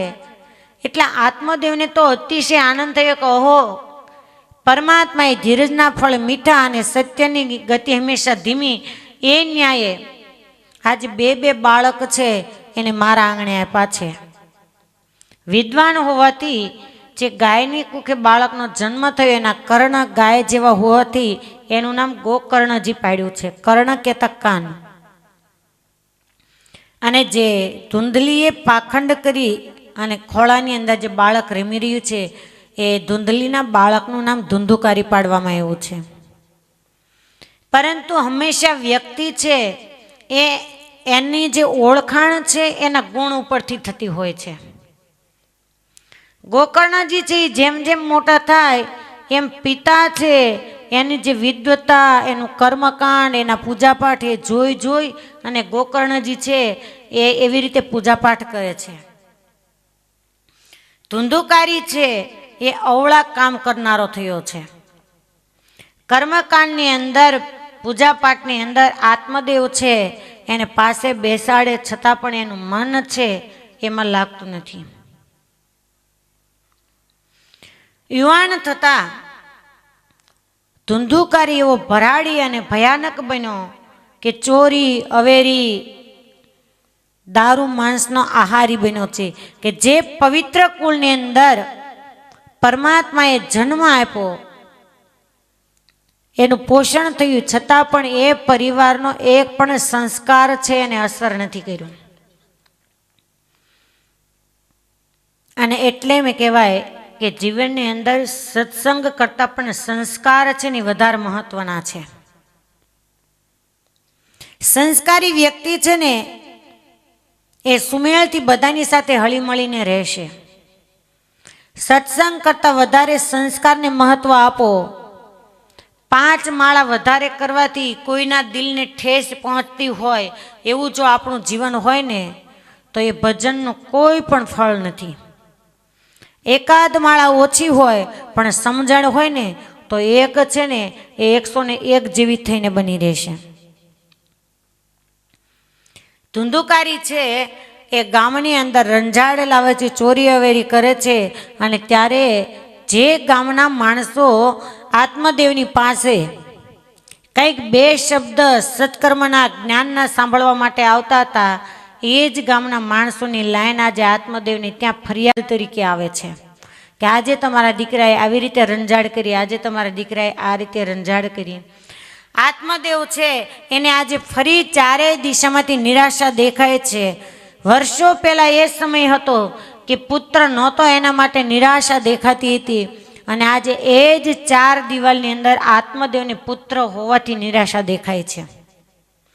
આ જ સંસારનો ક્રમ છે કે આ સંસારની અંદર ક્યારે જીવનને પલટી લાગે એ કાંઈ નક્કી નથી. આજનો રાજા છે કાલે રંક થઈને ઊભો રહેશે, અને કાલનો રંક છે એ રાજા થઈને ઊભો રહેશે. જીવનના રંગ બદલતા જાય, ભૂપ બને છે અહીં જોને ભિખારી, અને રંક બને છે રાજા. આશાને તૃષ્ણાના રંગ પલ પલમાં પલટાતા. ક્યારે જીવનની અંદર કોઈની સંધ્યા છે એ આથમેલી નથી રહેતી, અને ક્યારેય કોઈનો સૂર્ય છે એ ઉગેલો નથી રહેતો. જેનો સૂર્યોદય છે એની સંધ્યા ઢળવાની જ છે, અને જેની સંધ્યા ઢળેલી છે એ રાત્રિ પૂરી થતાં સૂર્યોદય થવાનો જ છે. માટે જીવનમાં ક્યારેય પણ દુઃખ આવે, સંસાર છે દુઃખ તો આવવાનું જ, અને સંસારને દુઃખાલય કહેવામાં આવે છે કે દુઃખનું ઘર એનું નામ સંસાર. જ્યારે દુઃખ આવે ત્યારે હારી નહીં જવું, કેમ કે આ લોકની અંદર કોને દુઃખ નથી આવ્યા.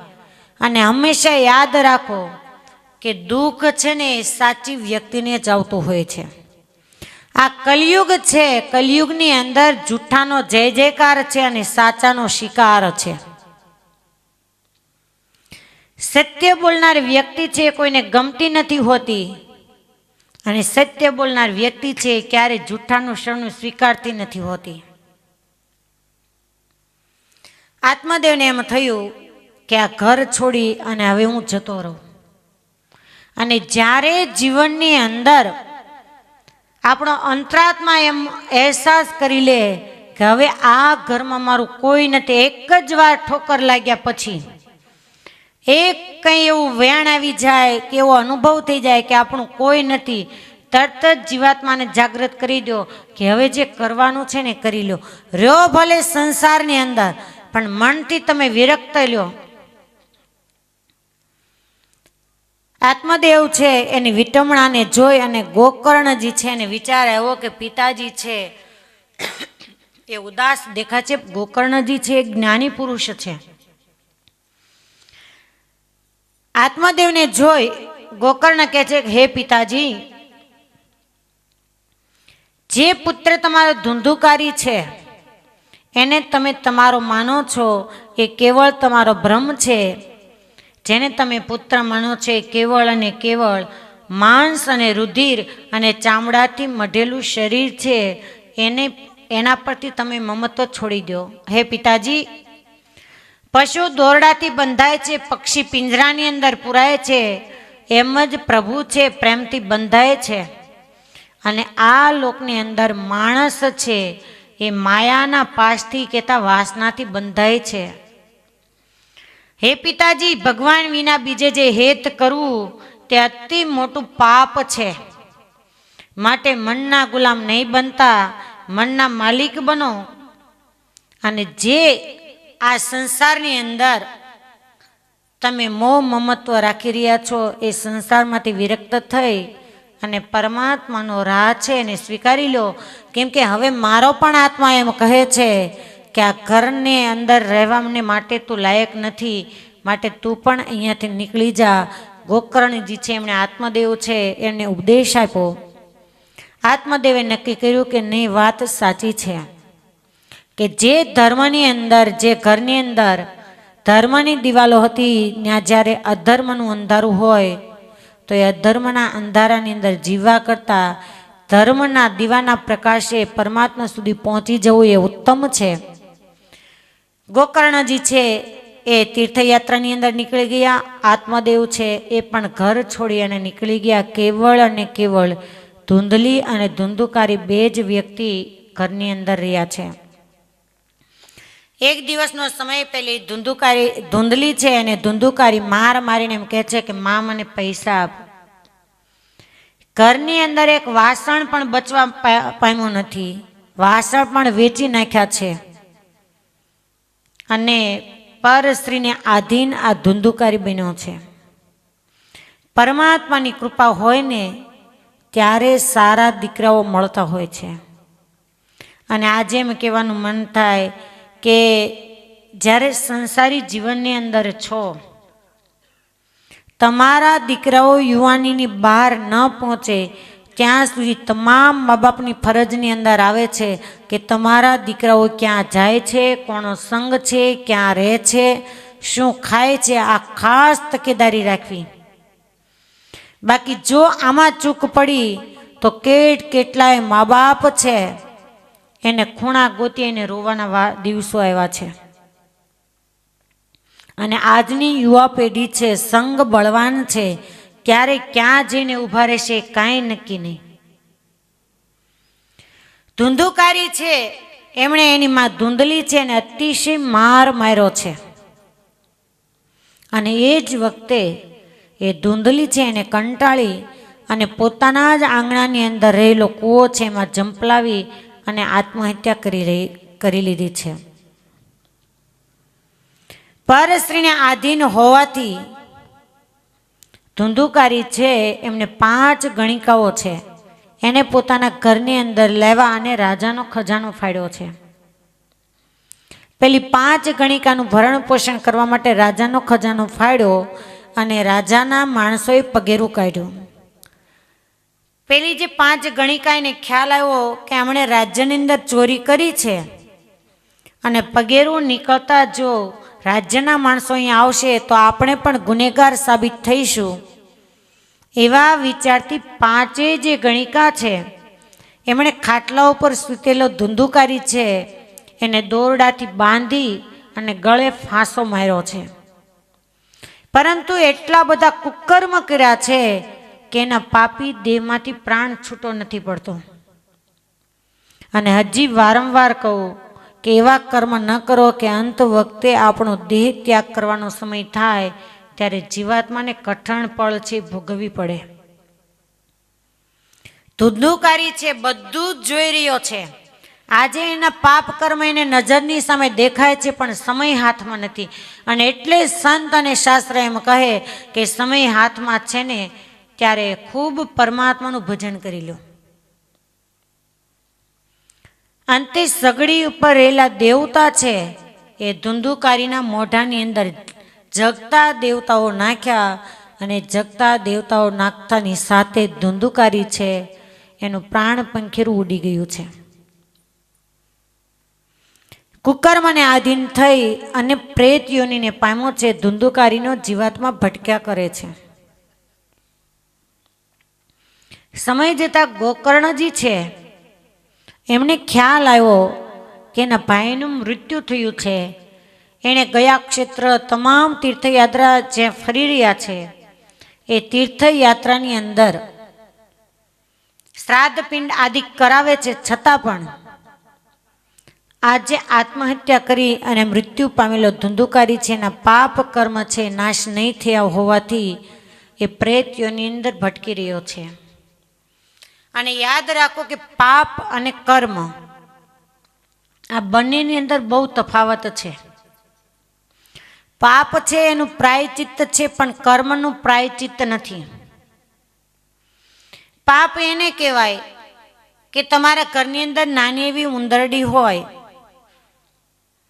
અને કૂદાકૂદ કરતી હોય, ઓચિંતા તમે દરવાજો બંધ કરવા જાઓ અથવા તો ઓચિંતા તમારો પગ પડી ગયો અને ઉંદરડી છે એ મરી ગઈ, એ મરી ગઈ એ પાપ લાગ્યું, તમને અજાણતા મરી ગઈ એનું પાપ લાગ્યું, તો શાસ્ત્રની અંદર જે પ્રાયશ્ચિત બતાવ્યું છે કે ઉપવાસ કરવા કે માળા કરવી, એ તમે પ્રાયશ્ચિત કરી લો એટલે પાપમાંથી મુક્ત થઈ ગયા.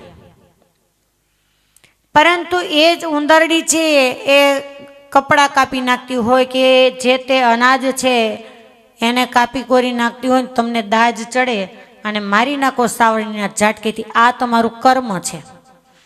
એ કર્મ પછી તમે ગમે એટલા ભગવાનને થાળ કરી આવો કે કંઈ કરી આવો, એ કર્મ તમારું નાશ ન પામે. પાપમાંથી મુક્ત થવાય પણ કર્મમાંથી ક્યારે નહીં. હવે તો ભગવાનની દયા છે કે શીતળામાની સાતમ ચોખ્ખી થાય છે. નહીતર ઓટલે ઓટલે માથા લઈને બેઠા હોય વાટકા લઈને ટપાટપી કરવા માટે, અને વાડીની અંદર કામ કરતા હોય તો સાપને તો કોઈ ન મારે પણ પડકું ને વીછી તો જીવતા જ ન જાય.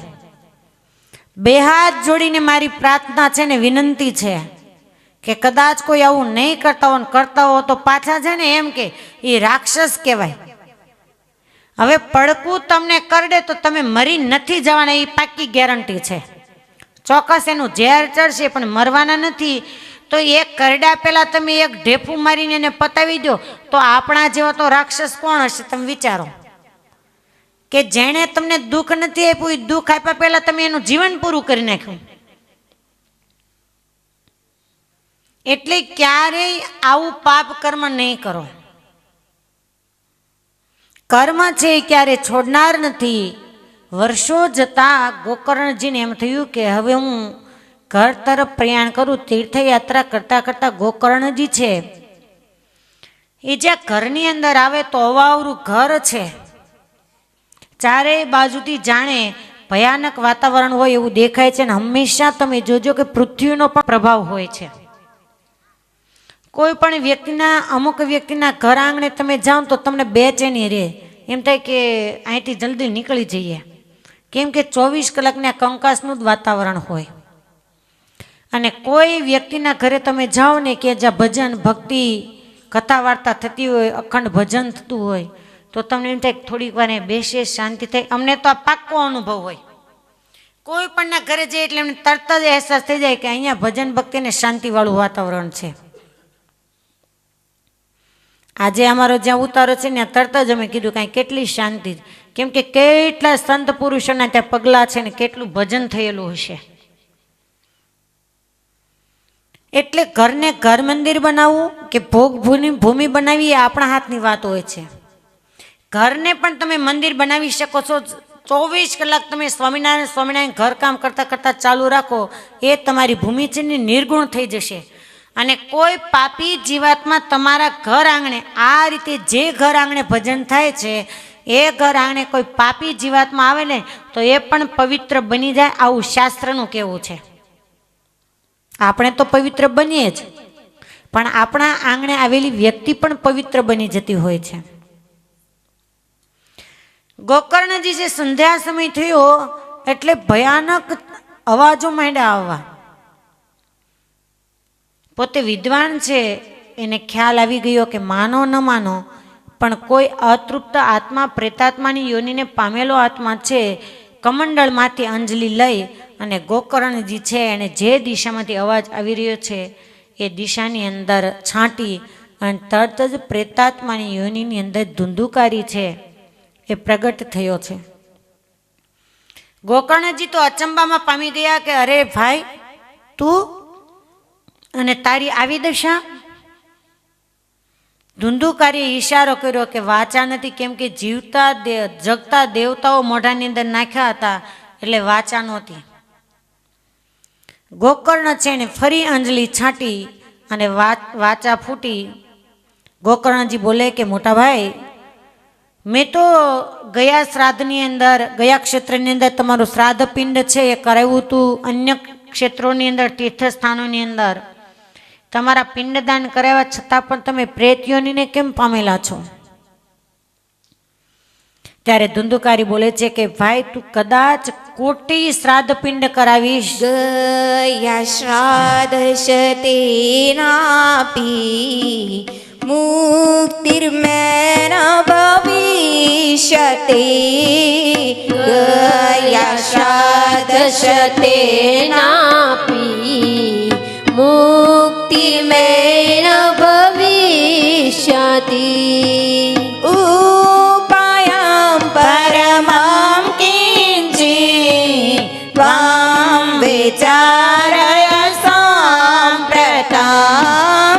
ઉપાયં પરમં કિંચિત ત્વાં વિચારય સામ્પ્રતમ. ત્વાં વિચારય સામ્પ્રતમ. મોટા ભાઈ પેલા ધુંધુકારી કહે છે કે ભાઈ આ પ્રેત યોનિમાંથી મને મુક્તિ મળે એવું કંઈક કર, કેમ કે મારા કુકર્મ એટલા બધા છે કે કદાચ કોટી તીર્થોની અંદર તું કલ્પો સુધી શ્રાદ્ધ પિંડ કરીશ છતાં પણ મને મુક્તિ અપાવનાર કોઈ સત્કાર્ય નથી. પોતાના ભાઈને આવી દુર્દશા જોઈ જેનું સંત જીવન છે એવા ગોકર્ણજી છે એને અતિશય દયા આવી છે. ગોકર્ણજી છે એમણે જે સૂર્યનારાયણનો રથ ગતિમાન થઈ રહ્યો છે એ જ વખતે હાથની અંદર અંજલિ લઈ અને સૂર્યનારાયણના રથની સામે જ્યાં અંજલિ છે એને પ્રવાહિત કરી છે અને સૂર્યનારાયણને બે હાથ જોડી પ્રાર્થના કરે કે સૂર્યદેવ આપ મને કંઈક ઉપાય બતાવો કે જેથી કરી અને પ્રેત યોનિને પામેલા મારા ભાઈની મુક્તિ થાય. તમે વિચાર કરો કે શું તાકાત હશે આ ભારત ભૂમિના સંતોની કે હાથની અંદર અંજલિ લે અને સૂર્યના રથની ગતિને અટકાવી દે.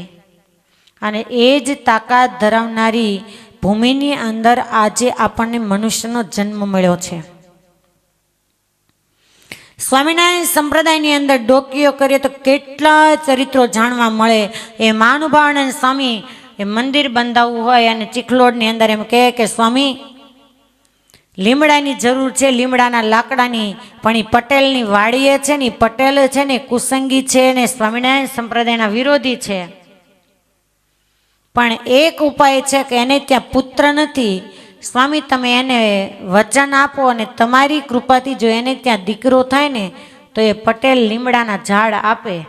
અને મહાનુભાવાનંદ સ્વામી ચીખલોડના પટેલને બોલાવીને એમ કહે કે પટેલ અમારે મંદિરની અંદર લીમડાનું લાકડું જોઈએ છે અને અમે એમ સાંભળ્યું છે કે તમારે ત્યાં શેર માટેની ખોટ છે.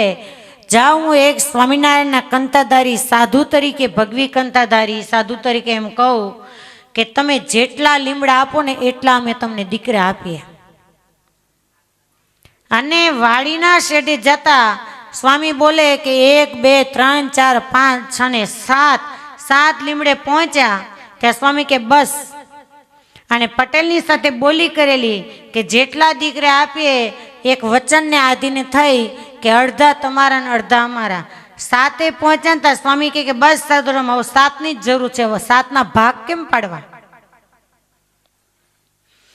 અને એ મહાનુભાવાનંદ સ્વામીના વચનથી 7 દીકરાઓનો જન્મ થયો. 4 દીકરા ગ્રહસ્થાશ્રમી ને 3 દીકરા છે ત્યાગાશ્રમી થયા. અમે જે 7મા નંબરના હતા એ 40 વર્ષ સુધી ગ્રહસ્થાશ્રમની અંદર રહ્યા અને 40 વર્ષ પછી ત્યાગાશ્રમની અંદર રહ્યા.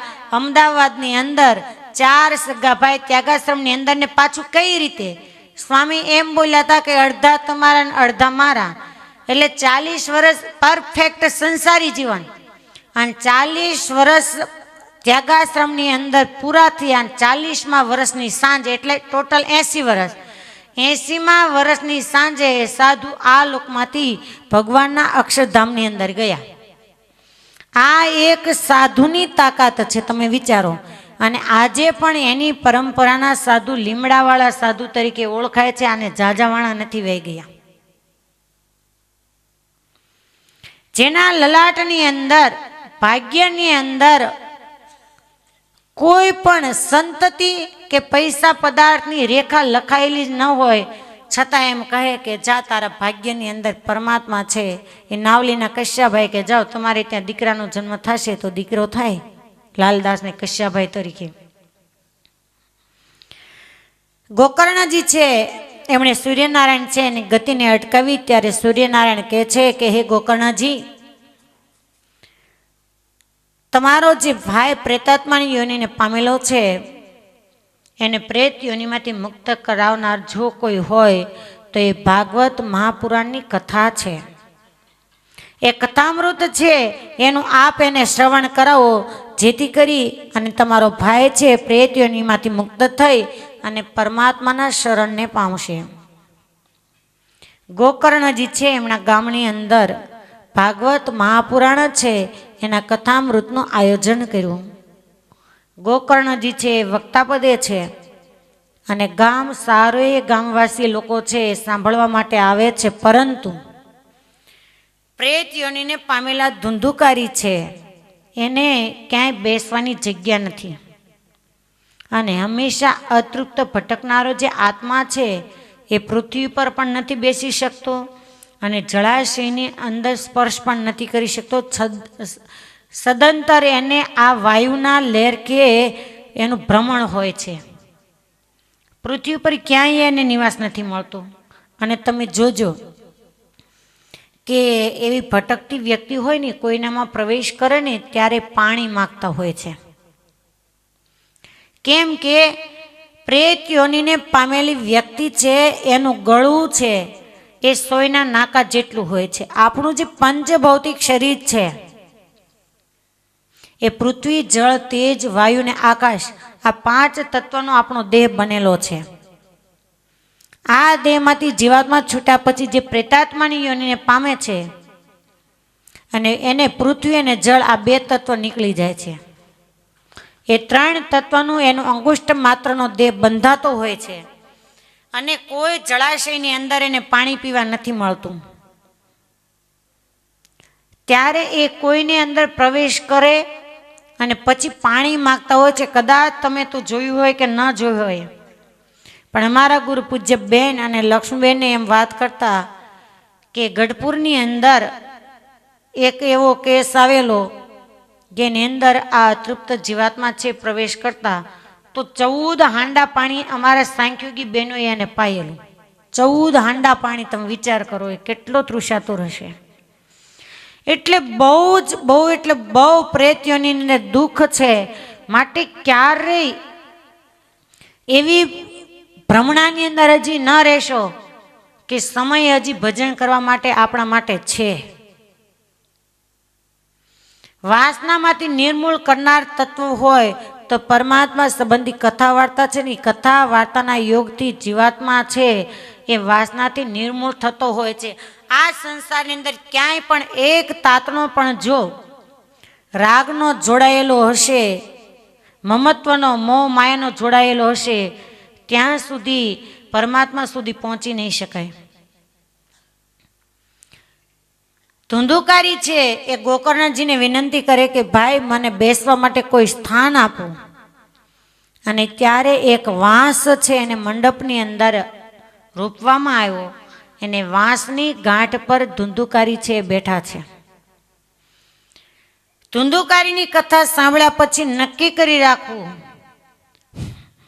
કે દેહ છૂટ્યા પછી વાંસની અંદર બેસી અને કથા સાંભળવાના દિવસો આવે ને એના પહેલા મંડપની અંદર શાંતિથી બેસી અને જીવને છે ને અમર કરી નાખવું. અને એ વખતે તો ગોકર્ણજી હતા ગાંઠ પર બેસાવનારા.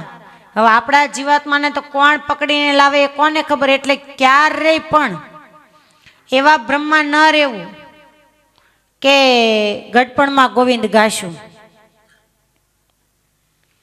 વાંસ છે કેવળ વાંસ નથી, પણ આ જીવાત્માને વળગેલી વાસના છે. અને વાસનાની ગાંઠ ઉપર આ જીવાત્મા બેઠો છે. એ વાસનાની ગાંઠ ફૂટી જાય એટલે જીવાત્મા છે એને પરમાત્માનું સ્વરૂપ છે ને નજીક જ છે. વાંસની ગાંઠ પર બેઠા ધુંધુકારી છે અને આંખમાંથી ચોધાર આંસુ ચાલ્યા જાય છે. ગોકર્ણજી છે એ પરમાત્માની કથા વાર્તા સંભળાવી રહ્યા છે. એક દિવસ પૂર્ણ થતાં સંધ્યા ઢળી અને જે ગાંઠ ઉપર ધુંધુકારી બેઠા હતા એ ગાંઠ છે એ તૂટી ગઈ, ફૂટી ગઈ. એટલે બીજી ગાંઠ પર બેઠા છે. કહેવાનો ભાવાર્થ એ છે કે પોતાના પસ્તાવાની સાથે એનું પ્રાયચિત્ત થઈ રહ્યું છે, અને પ્રાયચિત્તની અંદર જે વાસનાઓ હતી એ વાસનાની ગાંઠ ફૂટી રહી છે. કેવળ વાંસ રોપ્યો હતો એની ગાંઠ નહીં. 7 દિવસ પૂર્ણ થતા 7મા દિવસે કથાની પૂર્ણાહુતિના અંતે દિવ્ય વિમાન આવ્યું છે, અને વિમાનની અંદર પાર્ષદો છે જેનું ચતુર્ભુજ સ્વરૂપ છે. અને પાર્ષદો છે એમણે ધુંધુકારીને એમ કહ્યું કે આવો તમે આ વિમાનની અંદર, હવે આપ પાપમાંથી મુક્ત થયા છો અને અમે તમને પરમાત્માના ધામ સુધી લઈ જઈએ. ત્યારે ધુંધુકારીએ પ્રશ્ન કર્યો કે કથા તો મેં પણ સાંભળી છે અને ગામવાસી લોકોએ પણ સાંભળી છે. ગોકર્ણજી કહે છે કે વાત સાચી, કે તમામ લોકોએ કથા સાંભળી છે, તો આ ધુંધુકારી એકના માટે જ વિમાન કેમ? અને ત્યારે પરમાત્માના પાર્ષદો બોલે કે હે ગોકર્ણજી, કથા સાંભળનારા તો ઘણાય લોકો છે, પણ સાંભળવામાં ફેર છે. ધુંધુકારી છે એમણે પોતાના કર્મની સામે દ્રષ્ટિ રાખી કે હો, આવા કર્મો મેં કર્યા અને એ કર્મને આધીન થઈને મારે આવા દુઃખો ભોગવવાના આવ્યા. હે પરમાત્મા, તમે મને મનુષ્યનો જન્મ આપ્યો ત્યારે અજ્ઞાન અવસ્થાની અંદર મેં કેવળ અને કેવળ ન કરવાના જ કામ કર્યા છે. હે પ્રભુ, એ જ્ઞાન અત્યારે જે મને પ્રેત યોનિની અંદર જ્ઞાન છે, એ જ્ઞાન પરમાત્મા જો તમે મને પહેલાં આપ્યું હોત ને, તો આજે મારે પસ્તાવાના દિવસો ના હોત. અને માણસના જીવનની અંદર મોટામાં મોટું જો કોઈ પ્રાયચિત્ત હોય તો જે કંઈ પાપ કર્મ થઈ ગયું છે ને એનો પસ્તાવો. અને બીજા પાપ કર્મ કરતાં પણ આજે એમ કહેવાય કે મહારાજના વચનામૃત ખોલીએ ત્યારે પાને પાને અવગુણ અને દ્રોહ છે ને એ આવતું હોય છે. કોઈ વ્યક્તિનો ક્યારેય અવગુણ ન લેવો અને કોઈ વ્યક્તિનો દ્રોહ ન કરવો. વડતાલના 11મા વચનામૃતની અંદર ભગવાન સ્વામિનારાયણ એમ બોલે કે એક તો ભગવાન, બીજા ભગવાનના ભક્ત, ત્રીજા બ્રાહ્મણ અને ચોથો કોઈ ગરીબ મનુષ્ય. એ 4થી તો અમે અતિશય બીએ છીએ જે રખેને એનો દ્રોહ થઈ જાય નહીં. કારણ કે 4 વિના બીજા કોઈનો દ્રોહ થાય તો એનો દેહ નાશ પામે પણ જીવ નાશ પામે નહીં, અને 4માંથી કોઈ એકનો દ્રોહ થઈ જાય તો એનો જીવ નાશ પામી જાય છે. દ્રોહ કોને કહેવાય? કે જે વ્યક્તિને કોઈ ભૂલ નથી, જે વ્યક્તિનો કોઈ દોષ નથી અને એ વ્યક્તિને તમે દોષિત ઠરાવો, આનું નામ છે દ્રોહ. અને દ્રોહ કરનાર વ્યક્તિ છે એનું ક્યારેય પણ કલ્યાણ નથી. અવગુણ કોને કહેવાય? કે કોઈ વ્યક્તિની ભૂલ થઈ અને તમને ખબર પડી કે આ વ્યક્તિની આ ભૂલ છે, એ બીજા વ્યક્તિને ખબર નથી, અને જેની ભૂલ થઈ ગઈ છે એની ભૂલને બીજી વ્યક્તિ પાસે કેવી, આનું નામ છે અવગુણ. પણ વગર જોતા અવગુણ શા માટે આપણે ગાવા પડે? ખેતીવાડીની અંદર કામ કરીએ છીએ તો આજ સુધી કેટલી ભાતની વનસ્પતિઓ, જેને આપણે ખડ કહીએ છીએ, ઉગે છે. કોઈ પણ વ્યક્તિ આજે ખડનું બિયારણ છાંટે છે ને વાવે છે કે મારા વાડીની અંદર લૂણી વધારે થાય ને બળગલી વધારે થાય, છતાં પણ ઉગે છે. કારણ કે વસ્તુ નકામી છે, અને નકામી વસ્તુ આ જીવની તરફ બહુ આવરણ કરતી હોય છે. નાનો એવો કપાસિયાનો છોડ હોય, કપાસનો, એને કેટલી સલામતીથી તમે સાચવીને નિંદામણ કરતા હો છો, પણ ક્યારે કુંવળ સરસ મજાનું એક ખડનું ફૂલ ખીલેલું છોડ હોય તો કોઈને એમ દઈ આવી કે આમાં કેવું સારું ફૂલ ખીલું છે, ખડ મારે નથી કાઢવું. ખબર છે કે આમાંથી કોઈ માલ મળનાર નથી. માલ મળવાનો છે તો નાના એવા કપાસના સિંગના કે મગના છોડમાંથી મળવાનો છે. એટલે એના મૂળની અંદર નાનું એવું તણકલું હોય ને તો એને હાથથી લેશે, એને દાતરડી નહીં અડાય, નહીં છોડ ઉખડી જાય તો. આટલું દ્રષ્ટિ જે માલ મળનાર છે એ છોડ ઉપર છે, તો આપણે કોઈ એવા અજ્ઞાની નથી કે આપણને એવી કોઈ અજ્ઞાન અવસ્થા નથી, એવી ખબર નથી કે નિંદા કરવાથી પાપ નથી લાગતું. બધાને ખબર છે કે કોઈના અવગુણ ગાવાથી, કોઈની નિંદા કરવાથી, કોઈની સાથે રાગ દ્વેષ રાખવાથી કોઈને કઠોર વેણ કહેવાથી 100% આપણે પાપના ભાગીદાર થઈએ છીએ, છતાં પણ આ ટેવ આપણાથી મુકાતી નથી. અને વધારાનું ખડ છે ને એને તમે બહાર નાખી દો છો. એ બહાર ખડ નાખવાથી પેલો છોડ એકદમ ચોખ્ખો થઈ જશે. એમ જે વ્યક્તિના તમે અવગુણ ગાઈ રહ્યા છો, જેની નિંદા કરી રહ્યા છો, એ વ્યક્તિ કપાસના છોડની જેમ એકદમ ચોખ્ખો થઈ જશે. અને આપણું જે જીવાત્મા છે ને એ વધારાનું ખડ બિયારણ વાવ્યા સિવાયનું રાગ, દ્વેષ, અહંકાર, અહમ, મમતાથી ભરાઈ જશે. એટલે વગર જોતું આ બધું ઓરવું નહીં. લેવાય તો સામેની વ્યક્તિનો ગુણ લઈ લેવો. કોઈ એવી વ્યક્તિ આ સંસારની અંદર એવી નથી કે જેનામાં આખું જીવન અવગુણથી ભરેલું હોય. દત્તાત્રેય જેવા દત્તાત્રેય છે એને જો ગણિકાની અંદર ગુણ દેખાતો હોય તો આજે એવા કોઈ કામ કરનાર વ્યક્તિ નથી. આપણને આપણા સત્સંગીની અંદર ગુણ નથી દેખાતો. સત્સંગની અંદર અરસ પરસ જો લાડુબા, મોટીબા, રાજબાઈની ભાવના થઈ જાય, મુક્તાનંદ સ્વામી, ગોપાળાનંદ સ્વામી, નિત્યાનંદ સ્વામી જેવી ભાવના થઈ જાય તો અક્ષરધામ છેટું છે જ નહીં, આ લોકની અંદર જ છે. બાકી કોઈ પણ પ્રત્યે જ્યાં સુધી રાગદ્વેષ રાખીશું ત્યાં સુધી પરમાત્માનું ધામ છે એ ઘણું બધું દૂર છે. ગોકર્ણજી છે એમને જ્યારે પાર્ષદોએ જ્ઞાન આપ્યું કે ધુંધુકારી જે કથા સાંભળી છે એ પસ્તાવાની સાથે સાંભળી છે, એટલે એ પરમાત્માના ધામનો અધિકારી છે. અને જ્યારે એ જ કથા શ્રવણ આપણે કરવા માટે બેઠા છીએ, સાંભળવા માટે બેઠા છીએ, ત્યારે પરમાત્માને ખાસ બે હાથ જોડીને પ્રાર્થના કરી કે હે પ્રભુ, અમારું જીવન છે હંમેશાના માટે અમારી ભૂલ દેખાય એવી અમારી સમજણ રહે. અન્યની ભૂલ અમને દેખાતી હોય તો હે પરમાત્મા, એ ભૂલની જગ્યાએ અમને બીજાના ગુણ દેખાય આવી સમજણ અમને સદાયને માટે આપજો. આવી પ્રાર્થના કરી અને પછી કથા શ્રવણ કરવા માટે બેસવું. કે જે કાંઈ કથા કહેવામાં આવે છે એ મારા માટે જ કથા છે. અને જે કાંઈ સભા મંડપની અંદર આપણે બેઠા છીએ, કથા સાંભળવા માટે બેઠા છીએ, એ ન માનશો કે નવરાશ મળીને કથામાં આવ્યા છીએ. જે વ્યક્તિના 100 જન્મના પુણ્ય નહીં પરંતુ હજારો જન્મના પુણ્ય ઉદય થાય ત્યારે એના મનની અંદર પરમાત્માના ગુણ સાંભળવાની સમજણ પ્રદીપ્ત થતી હોય છે. એને એવી ભાવના થતી હોય છે કે હું પરમાત્મા છે એના કથામૃતનું પાન કરું. અને ગુણાતીતાનંદ સ્વામી એની વાતોમાં કહે એ પ્રમાણે કે પરમાત્માનું ભજન કરનાર, માળા કરનાર, કથા શ્રવણ કરનાર વ્યક્તિ છે કેવલ લાકડા નથી તાણતી, પણ લખ 84ની અંદર જે કર્મ આપણે કરીને આવ્યા છીએ ને એના થોપા ને થોપા ત્યાં ચિત્રગુપ્તની પાસે પડ્યા છે ને એના ઉપર લીટા મારે છે. 12 મહિના કોઈ દુકાને આપણે નામું મંડાવેલું હોય કે ઉધારે લઈ આવવાનું, 12 મહિને નામું ભરી દેવાનું. એ 12 મહિને તમે નામું ભરો નહીં તો ડબલ થાય. પણ રોકડું કામ થતા હોય અથવા તો માનો કે આજે તમારી પાસે પૈસા નથી અને દુકાનવાળાને એમ કહો કાલે હું પૈસા આપી જઈશ, આજે ઉધાર લઈ આવ્યા, પહેલાં એ લખી લીધું હોય કે આટલા રૂપિયાનું ઉધાર લઈ ગયા છે.